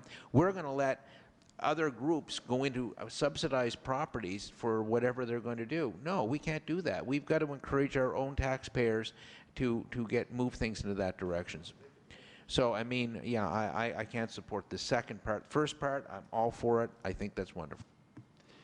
Go ahead, Deputy. Finally. Very long, you're very long when you can, no, but it's really way too long. Really way too long. I can go have a drink and come back and Your Worship, all right. Let's eliminate with support from Councillor Phil, the second part of the motion. I have to say this, and I'll support it with that as well. I don't think the idea was to put other, I thought it was more on the lines of our tourism.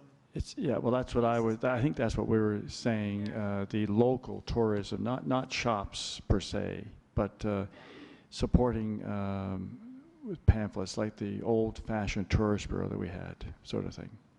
Okay, so we're going to remove everything starting with the Killam Shipping Office. Removing that last line for now. The Killam Shipping Office would remain as it is, but everything else, however you want to word it. Okay, we'll keep that if everybody's okay, and the remainder of the first floor would be useful. That's coming out. Yes. Okay. Yes. All right, so that's the way the motion will be. Go ahead. Thank you, Your Worship. We had an open discussion at our last meeting. It was a good discussion, and I too had some concerns about it. But I read it a different way, like Jim with the brochures. I must have misread the non-profit, but I wasn't hung up on the non-profit so much as tenants. I spoke on that, and I wouldn't be in favor of that, same as the Councillor Mooney and Councillor Langell. But I don't have much of a problem, or I didn't at the meeting, for local brochures like you would pick up anywheres. We're not asking nonprofit organizations to come and house their brochures. You can pick up brochures at different restaurants, aboard ships, airports, anywhere. It's just a drop-off pickup spot on a particular wall. That's what I visioned, right? I didn't vision nonprofit organizations setting up shop there because, you know, it doesn't run on its own. It really doesn't run on its own. We didn't go into a whole lot of detail of whether it was going to run for 12 months or 6 months or whatever it was, the UNESCO or the building itself, because there's where we have the problem when we have to heat the building in the wintertime. We have to heat it to a certain extent, but not to the extent if you have tenants in there. There's where it drives everything up. So UNESCO was a great idea. I listened to our CEO. He preached on it, and he gave a good sermon on the whole building should be used by UNESCO. He thought it was a great idea, and he had people around the table that were moving on that thought, the whole building, because of what it is and what they are selling and what the tourists and people would really want and see what we do offer in Southwest Nova Scotia. It's a big, you know, it's big, it's huge, and it would take up that building and probably more. So that's the vision that I had, and not only that, but I also, like Jim, we talked about it with the brochure part. I thought it was a great idea for promoting local businesses and tourism in and around the town of Yarmouth. That's it, not people setting up shop. That was my thought on it. So if we could get in around there somehow, maybe we'll send a letter back to the waterfront development. Or Jim, are you looking for a motion to pass this tonight, and we can work that perhaps? Definitely a motion to support the first request. Yes, please, with the change that was Changes. agreed upon earlier. Okay, I'm done. Thank you very much. I have no problem with the brochure part. I think we probably all read that motion a little differently, but brochures to support the local businesses and shops around southwestern Nova Scotia, I have no problem with that. Right, one more. Yeah, one more, Your Worship. I'm sorry, and I'll try to keep it brief. My concern is in the motion, and even in the first part, I'm kind of biting my tongue. UNESCO is absolutely huge, and to stick them on the second floor, to me, I'm like Councillor Mooney. I'd like to see the whole, like Councillor McIsaac, I'm sorry, I have the whole building full of UNESCO. I would not have a problem.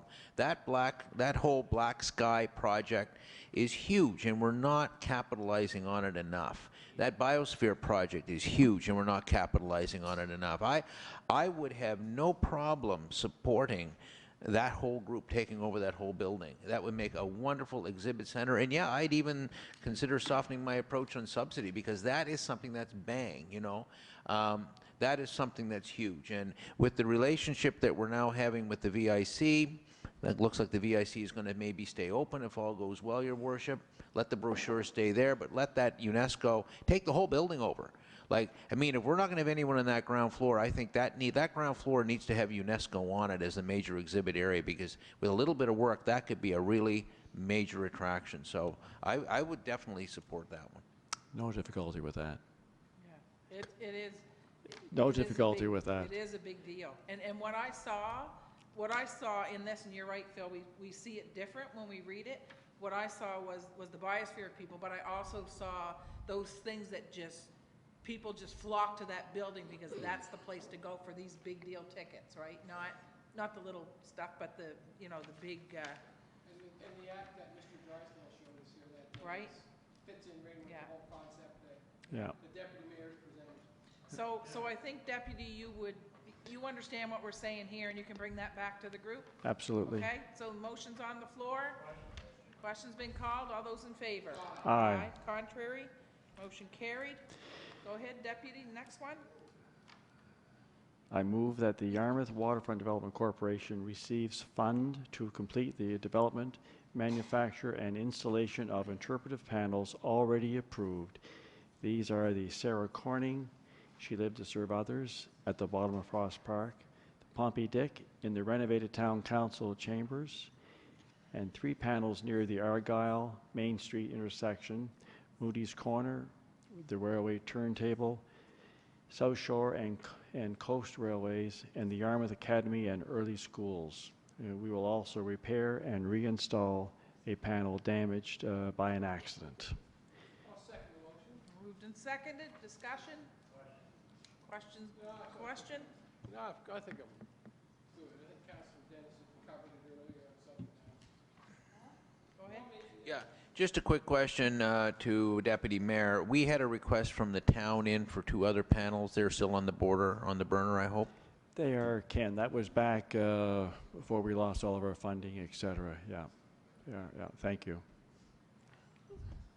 And the only other one, Your Worship, is now with the panels going up, and I know there's benches, has the Waterfront Development Corporation, Jim, ever thought of like an other sitting area on the waterfront? I know we have benches down along the southern end of town towards the treatment plant, and there's a couple of facilities that could be right off of Houston Street, but have they ever thought of anything like that?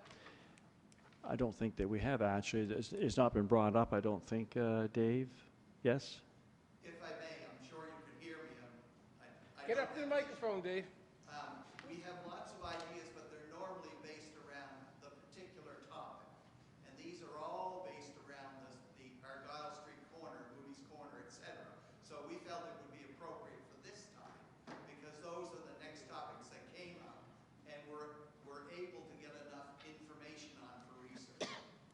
Good, So we started there. We're not finished with panels if we can go further. good, thank Okay. you. I just want to say this, to put it on your radar, you may want to speak with Bell, with regard to the Sarah Corning panel in particular, because there's a group that's very interested in that piece. Bell Hatfield. Yeah, I just met with her recently, and We're in touch already. good, some really cool stuff, yeah, yeah, good, okay, and go ahead, Councilor. Yeah, just a quick question for the Deputy Mayor. Regarding these panels, now I realize the artwork is done out of the area, and in my walks every day, well, not lately, it's been cold, but I'm going to get back out. I notice a lot of the panels that we have already put up are fading, are getting worn in some cases, especially those in the Milton Park. Not in the in the, I call it the Milton Park, which is the one right by the Dominion Textile. Some of those have faded pretty badly. Who owns the artwork if we need to get those reproduced? Do we own the artwork, or do we have to literally pay a license fee or something to the artist who's put those together? Because in some cases they may need to be, I would suggest some of them are getting pretty worn. From what I've noticed, they're faded quite a bit. They're like several years old. Dave? If I may, all of the work was researched here, paid for the research, and we paid for the design. They are ours. We did have to change many years ago. We had the plexiglass over, and they were just not working. These ones are made in Montreal, designed by a Yarmouth person who lives in Halifax, and the research was all local. So that's how we continue. Those ones are 21 years old now. So they have survived very well, but we'll do some research on that too. Councilor McCarthy? Thank you. Did I not see some work being done on those a year and a half ago, Dave, or on those panels up in the north end? They had, people were there, were taking pictures. They were looking at redoing those. They're online now on the website of the Yarmouth County Museum. Okay. So you can go on and you can take any piece of it Yeah. and read it. So they did pictures to put it on. That's what it was. Okay. Now, one more question for the chair. These panels now, they're going, the roundhouse is going down by the roundhouse, the panel. Hopefully. Go ahead. Can you repeat that? The panels for the Moody's Lane, like for the Moody's Lane, where Moody's Lane used to be is where the red and white is there now. Where the roundhouse used to be, the turntable, the trains turn. I was hoping, a lot of other people are hoping the same thing, that the interpretive panel would go down by there where it was, where the turntable was, where the trains would turn. We haven't decided the final location, but we felt it would be good to do it in an area where a lot of people could see a lot of what happened. And we thought that corner is a busy enough corner that people might stop there. But it doesn't represent a true picture of the roundhouse. I mean, we call it the roundhouse because the trains went around. They turned. Yeah. They turned. Yeah. So I've always thought, and I will say it again and again and again, if you're going to put these panels in the places where these places used to be, the proper place for the turntable would be where the turntable was by where the plant is down there now. We hadn't made a final recommendation. No, We certainly could consider that. Yeah, well, I had brought it up before, quite a few times. And the other one, the Garl Street one, Moody's Lane, would be where Moody's Lane was. Exactly. Right around there where all the benches and everything are. And the other ones, the academy and schools. I think there was only two. Well, the academy and schools, it's right between them, really. The academy one side and the school the other. That's right. I mean, those there, it depends on where you put the Moody's Lane and the school one could be side by each because you're only steps away. But the turntable one, it may be another one. That's the way it should be down and there is another bench area along the waterfront about where the turntable was. So there is, yeah, it's possible. Exactly where it was. We hadn't committed. We just suggested that's a good location. Well, we've got the research done. We haven't got the design or the manufacture done yet. Well, I'll be preaching it at all the meetings from now on till we get it down there. Thank you. Okay. question's been called. All those in favor? Aye. No, we're too late. Well, a point of information, I'm assuming that if we, by voting on that, that means we're approving the money in next year's budget. Is that the intent here, or are we referring this to budget? Well, that was why I asked, and I said I was too late. I guess that we've No, now... I didn't, I said we're too late to vote because you had your light on Yeah. first. Oh, good, Hugh, good, Yeah, good. no. Yeah, because I would say this should be referred to budget. I mean, we're all in favor of it, I'm assuming, but... I think there's budget there for the project.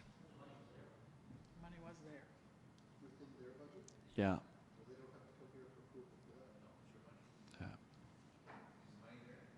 If I may, we didn't spend all our operating budget. If we can start the work, that would be great for this year, to start the work, if that's possible. But it may reduce the need after March 31st. So why don't we just refer to budget? Because if it's their budget, we don't have to approve it. That's right. So it would change the amount. We have to change it, yeah. So maybe this should be referred to budget. Yeah, figure, Go ahead, CAO. so it would be great for us if the Waterfront Corporation work with Jerry, figure out how much out of your current cash that you can use towards the project and modify the ask for next fiscal year on that basis. We're just hoping you would add more to it. I know what you're up to. Good try, Dave. Okay, so, do we have to do anything? No. No, okay. Good, deputy? Thank you.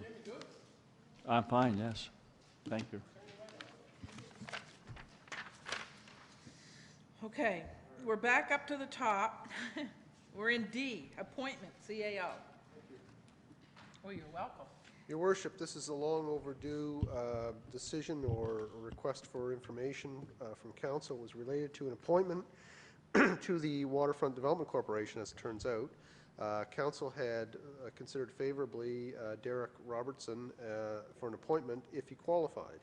And we've determined that, yeah, he qualifies. So, and in fact, he's still interested after all these months. So if you would ratify your decision, then he would become a member. Moved and seconded.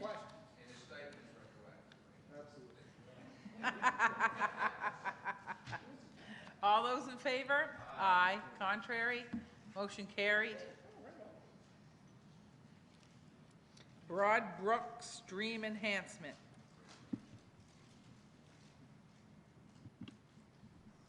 Thank you, Your Worship. I'm just opening the memo.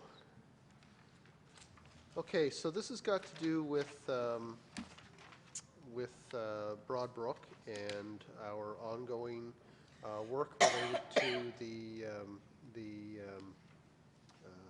use of Broad Brook, or the dependence on Broad Brook, for a lot of our stormwater that come, I guess, that we deal with in the eastern part of town. Basically from Pleasant Street east, the water, one way or another, ends up in Broad Brook. And Broad Brook, I sent everyone a link to an aerial video that was done, and that was something else, eh? So what that was intended to show you was how sort of grown in it's become, and how limiting it is in terms of handling stormwater. Among the many things that we can do to manage stormwater is that we can in fact enhance the brook's ability to handle it. So what Dave is asking for here is an approval to engage CBCL to continue the work, to work with DFO and try and get us an approval so that we can do some responsible and appropriate and beneficial improvements to Broad Brook. Second. Moved and seconded. Any discussion? Question's been called. All those in favor? Aye. Contrary? Motion carried. I think yeah. Okay, Carol Lowe's veteran status. Chief, do you want to speak to that? Okay.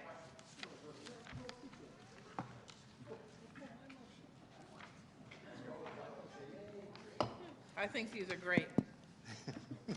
Yeah, if there's any questions about the two recommendations, I can answer them, but other than that, two good people with our auxiliary, and they've been there a long time. And they held it together in the lower years when there wasn't a lot of people on them. What do you guys think? Stop, we did it. We did. No, we didn't. Okay, so for both of these? Okay, moved and seconded, any discussion? Question's been called, all those in favor? Aye. Contrary? Thank you very much. Motion carried.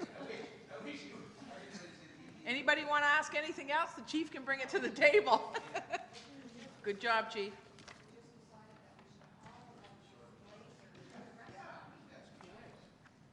Yeah, no.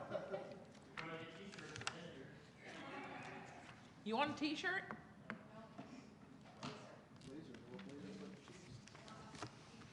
Join the auxiliary fire department then. You can all sign up.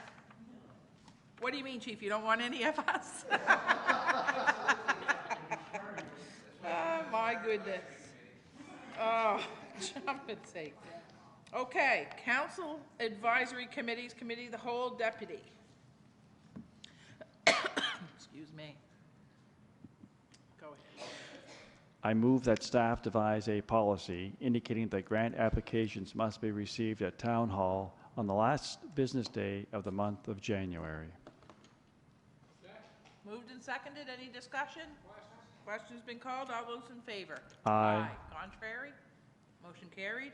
I move that staff be directed to contact the Burridge Campus Maintenance Department to rectify the problem of water and ice in front of their location. Moved and seconded. Discussion? Question's been called. All those in favor? Aye. Contrary? Motion carried. I move that the Recreation Committee be requested to direct staff to investigate a use for the play-on rink being stored at the Mariners Center. Moved and seconded. Discussion? Question's been called. All those in favor? Aye. Contrary? Motion carried. I move that the Town of Yarmouth approve the town's participation as a signatory to the attached joint letter to the UNSM Board of Directors requesting that UNSM lead the proposed Municipal Energy Learning Group. Moved and seconded. Any discussion? Question's been called. All those in favor? Aye. Contrary? Motion carried. I move that staff be directed to look into the tax implications of amending the land use bylaw to permit church uses as a non-residential permitted use in all residential zones in order to permit residential properties within the town of Yarmouth to use their homes for worship purposes and erect a sign to promote the use. Moved and seconded. Question's been called. All those in favor? Aye. Opposed? Maybe we've had some more discussion. I don't know how to vote on this. I'm going to say nay. Because we're to erect a sign, we've had some discussion, which it's going to be, you people have generally not approved the use of a sign. Am I right on that, Caroline? So this motion is just to have staff look at the tax implications, so then it will come back to us. Okay. Yeah. Is that okay, Deputy? I'm happy with Yeah. that. Just wanted to make certain, yeah. Yeah. It won't make any difference, will it? I vote nay. I support the motion. Okay. Linda, make that change. Okay, good. Flip-flop. Flip-flop. Like Donald Trump, you're flip-flopping. Oh dear, not as much. Jim's got more money. Yeah, you were not poor old What Donald number am I on now?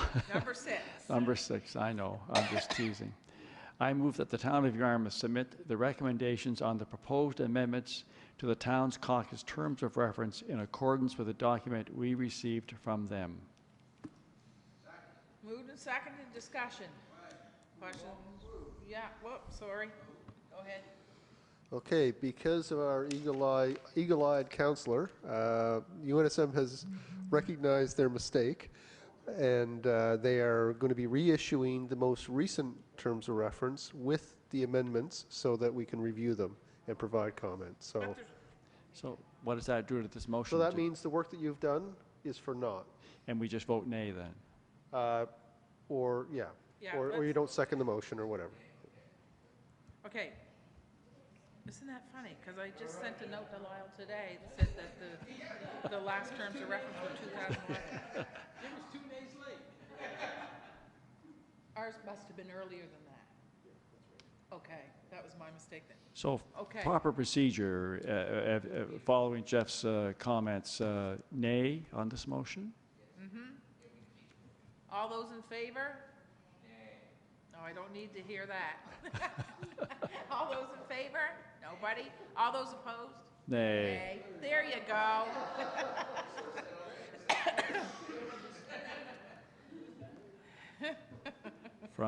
From 3 o'clock to 9:30 is a long time for some of you guys. It's been since 6 o'clock this morning. Number 7, I move that the lighting of the Maud Lewis Trail be referred to budget for discussion. I hate to tell you, Phil seconded it and called for the question. You need to be on, okay? All those in favor? Aye. Contrary? Motion carried. I move that staff be directed to develop concepts for interactive and interpretive bus shelters and investigate alternative ways to fund these shelters. Moved and seconded. This is exciting, this one.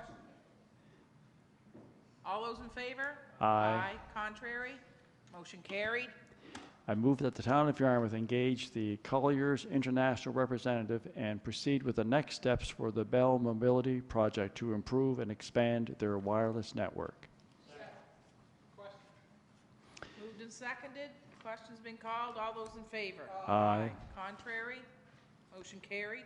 I move that staff be directed to inquire into the availability of meters for installation as a kindness meter project as proposed by the Yarmouth Area Community Fund. Moved and seconded. Discussion?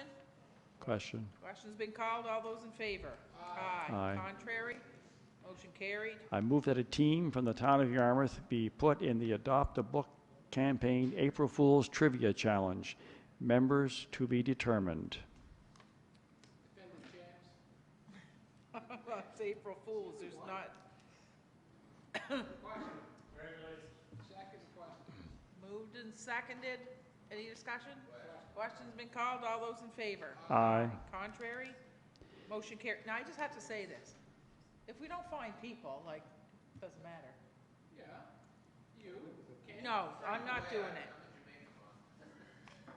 It can be, your worship, volunteer, staff. Could be It can be, anybody. Okay. yeah, friend. All right. All those in favor? Did we vote? We already voted. Okay, go ahead, deputy. I move that the request from the Bantam AA be included on the grants to organizations spreadsheets. I think we did that, didn't we? Okay, moved and seconded. Question's been called. All those in favor? Aye. Contrary? Motion carried. I move that the fee for lost and stolen smart card personal passes be set at $5. Moved and seconded. Question's been called. All those in favor? Aye. Contrary? Motion carried. Oh my goodness, we're tired. Have to have a little bit of humor. I move that the town of Yarmouth send heartfelt congratulations to Greg Barrow on his well-deserved Queen's Council appointment. Can we, moved and seconded, we should probably amend it with a box of cookies, add a box of cookies. Moved and seconded. Question?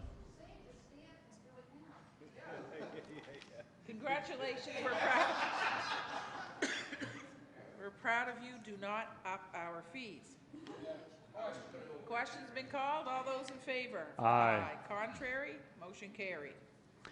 I move that staff be directed to explore, in conjunction with the traffic authority, a policy to implement a switch open the streets option. Moved and seconded. Question's been called. All those in favor? Aye. Contrary? Motion carried. The last one. I move that for the 2016-2017 fiscal year, the amount allocated to grants to organizations be $70,000, and the amount allocated for grants for taxes be $305,000. Moved and seconded. I have a question, not to get complicated. Do we have to do 300, do we just do this out of habit?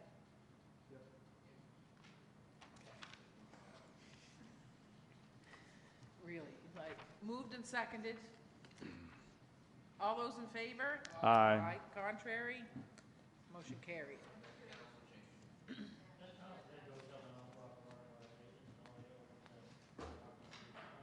What's that? I said, you asked the question, we do it out of habit.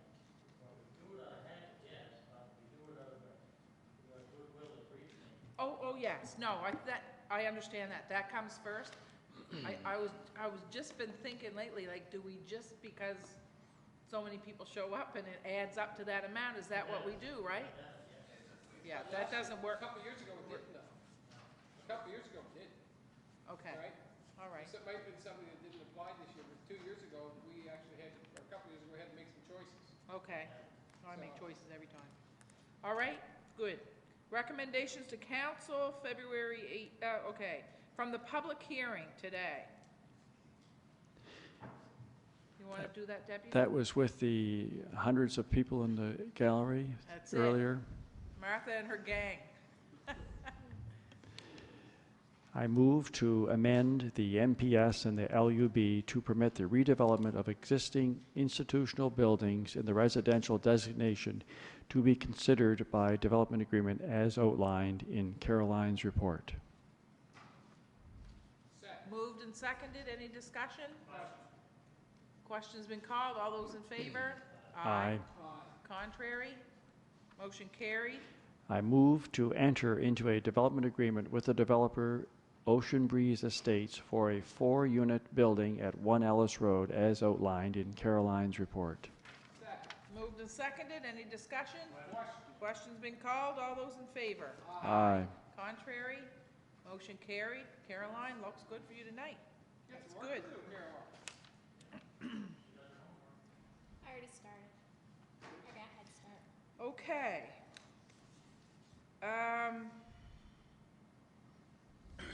Just 1 second here, because I'm missing some. Oh, that's why, I've got the, yeah, no, I just had a motion here, and that's where it belongs.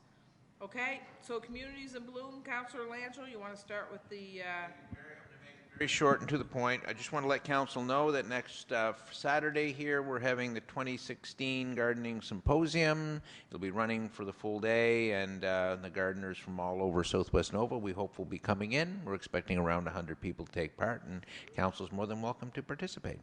so, question? So where do you get information on that in case Breakfast Television calls? They usually call every time. Garden Symposium, there's information, I'll be sending an information flyer around to council. Excellent, sorry. Day or two. Plus, we have information. We have an ad running in the Vanguard, and I'm hoping CJLS may mention us occasionally, which would be nice too, which they are always glad to do.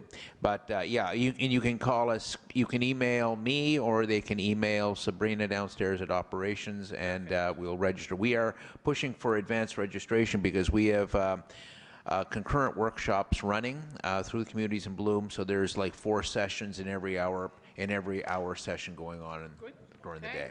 Update on the Yarmouth Garden Show? We'll be participating in the Yarmouth Garden Show slated for April. We will have a booth in there on behalf of the town. It's an excellent show that's coming up, and encourage everybody to take part at the Mariner Center. Okay, and the benches, and you need to keep your light on, and the benches, garbage bins in Yarmouth South. Yeah, this is a motion. Your worship, we've been quite frugal this year. Communities in Bloom is a bargain committee. We did allocate extra money in the budget for Vancouver this year. However, a couple of us did not attend, so there was money left over in the budget.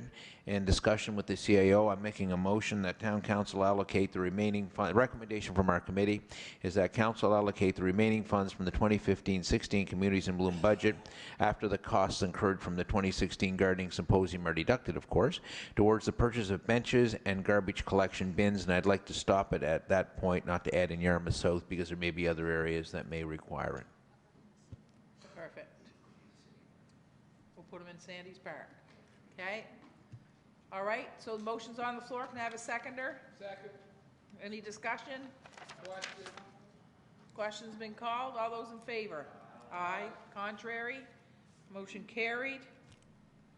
Municipal Corporations reports of information. They're all there. Any questions for committee chairs? Go ahead. Oh, sorry, Councillor Moon. No, go ahead, Councilor.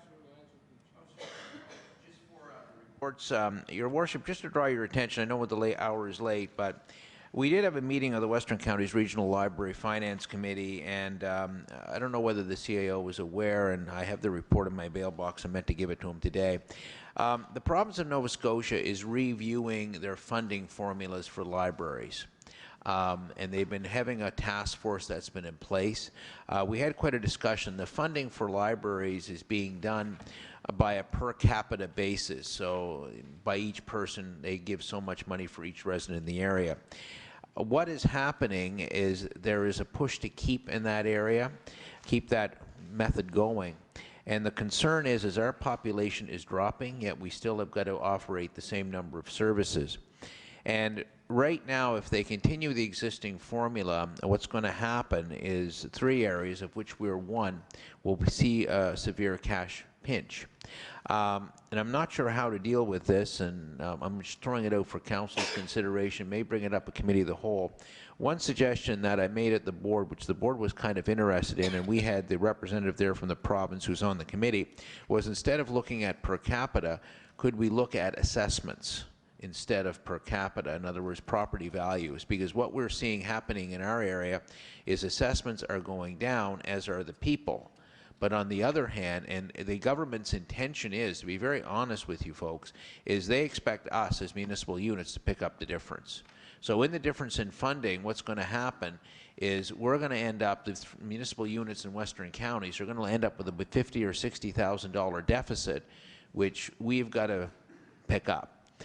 Whereas Halifax and other growth areas like Truro and Windsor and Kentville are seeing growth, they'll be getting more money, we'll be getting less, because their population is increasing, as is their tax base increasing. So the suggestion was that maybe we should encourage this funding formula committee to look at assessed values. So I'm just throwing it out for the CAO to ponder and maybe give some insight to that down the road. And we will have, it's still in the information stage. They have got recommendations that they have to make to the minister, which is going to come back. So it's not going to happen until 2017, 2018, but it's in the mix now, and it's something I think we should really look at. So the board was quite interested in that approach, and I just wanted to bring it to your attention. Okay, good. Got a couple. Bill first, and then you. Well, yeah, Your Worship, I did have a motion that was kind of bypassed about the Visitor Information Center. There was a motion I sent in the proper procedure, like you said, send it in the week before, and I have it out there, but you bypassed it, but you said we already did it. No, I think what I was thinking is that we put them together to get Okay. to send the letter out Okay, so who's taking care of it. Okay. But if you don't agree, we can go No, back to it by all means, but. And I think the most important part is the valued employees of the Visitor Information Center. I think if that's, you thought that was the intention, but the valued employees of the Visitor Information Center and the great, they were greatly impacted over the last couple of years with no boat, and what the services they did for it. It starts off, my motion was, whereas the visitor information centers across Nova Scotia have greatly impacted the increase in tourism numbers of the province over the last year, especially the Yarmouth Visitor Information Center, which is the only one that is situated at an international border, and whereas the tourism professionals at the Yarmouth Visitor Information Center are true ambassadors for this great and beautiful province, it is incumbent for this municipal unit of the town of Yarmouth to stand up not only for the Yarmouth Visitor Center, but for the other communities across the province. That's why I'll make the following motion. That the town of Yarmouth send immediate correspondence to the Crown Corporation, which now represents tourism under its umbrella, and the provincial government for their immediate plans for the YVIC and other centres, and develop a long-term vision which encapsulates the visitor centres and the tourism professionals which help grow tourism exponentially into the future, with copies of this going to the Honorable Zach Churchill, Honorable Chris Donchmont, Honorable Jamie Bailey, and the Honorable Maureen McDonald, or the new leader of the NDP. So if that is in the other motion, then I apologize, but if we could put them all together, Yeah, I'll make that a motion. yeah. Yeah, no, Phil's making that motion. So we're sending that letter. We just Yep. have to put that, make sure those points are in the letter. Is that what you're saying? You can do two letters, I think, Your Worship. One really reiterates the point that we are an international border, and that's going to be in the first letter. We have the tourism professionals here that have kept this visitor center running over the last couple of years under very extreme circumstances, and we want a long-term vision. So instead of maybe saying the government, well, we'll do it this year, I'd like to say if they're going to put a boat in for 10 years, that they have a 10-year plan for the visitor center as well. Not only for this one, but for the other ones across the province. So it just adds on to what the letter you and the other two wardens are going to do.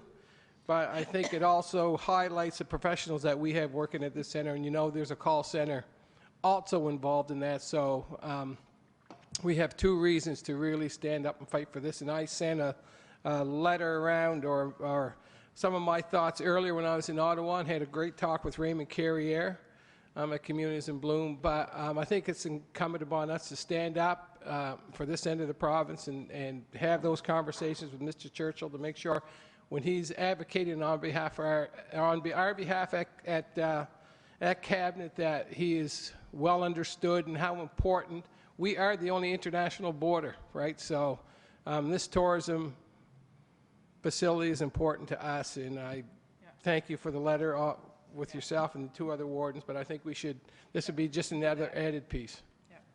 Okay, get it. So that was my mistake. Yeah. I problem. thought it was all going into one. Okay, so moved and seconded. Any discussion? Question's been called. All those in favor? Aye. Contrary? Motion carried. We already did seniors pharmacare, right? Yeah. We did snow clearance. We did Jesse Jolly. Sitting Park. We've done all these. Okay, so we're going to go up to 7 points here. We took out 10A. Request for decision town hall upgrade.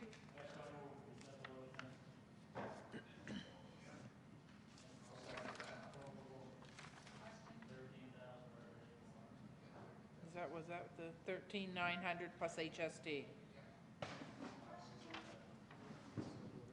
What's that? Oh, yes. I can't step away. I'm in conflict. Handle that. Want me to do it, Jim? Just like the old days. Don't throw anything from No, it. no. All those in favor? Aye. Contrary? Motion passed.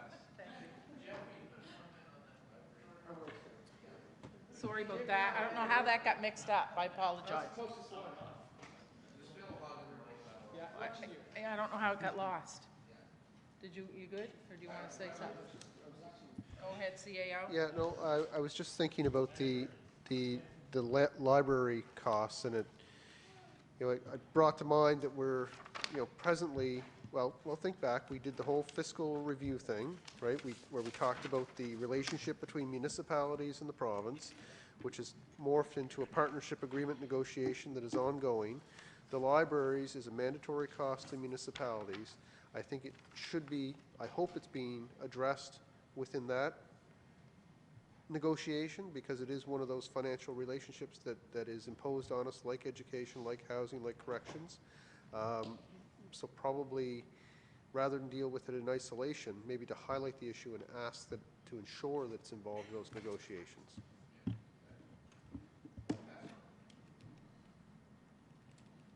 Good? Okay, so B is transit. Did you want to mention something about transit?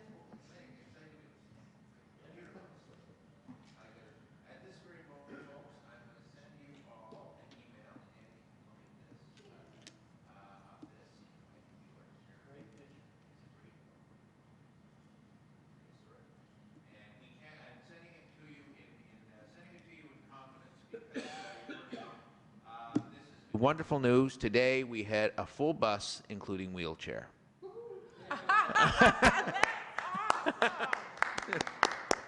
And I have a picture taken of everybody in the bus, but we naturally can't put it public because of respect for People, yeah. privacy. But you'll see on your email, very happy people, and we had for the first time a full bus with a wheelchair. So every seat is used. So That's wonderful.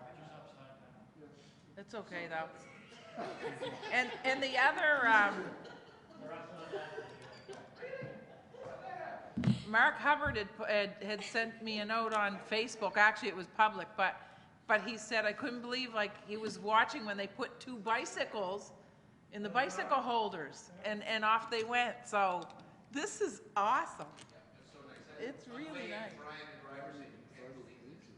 Oh, my goodness. Yeah, all different ages, everything. Wonderful. Good news. Okay, is there anything else there? Approval of invoices. Second. Question. All those in favor? Aye. Contrary? Motion carried. Date of next meeting? March the 10th. Boy, I'm cutting her close because I'm out of town right after that. See ya.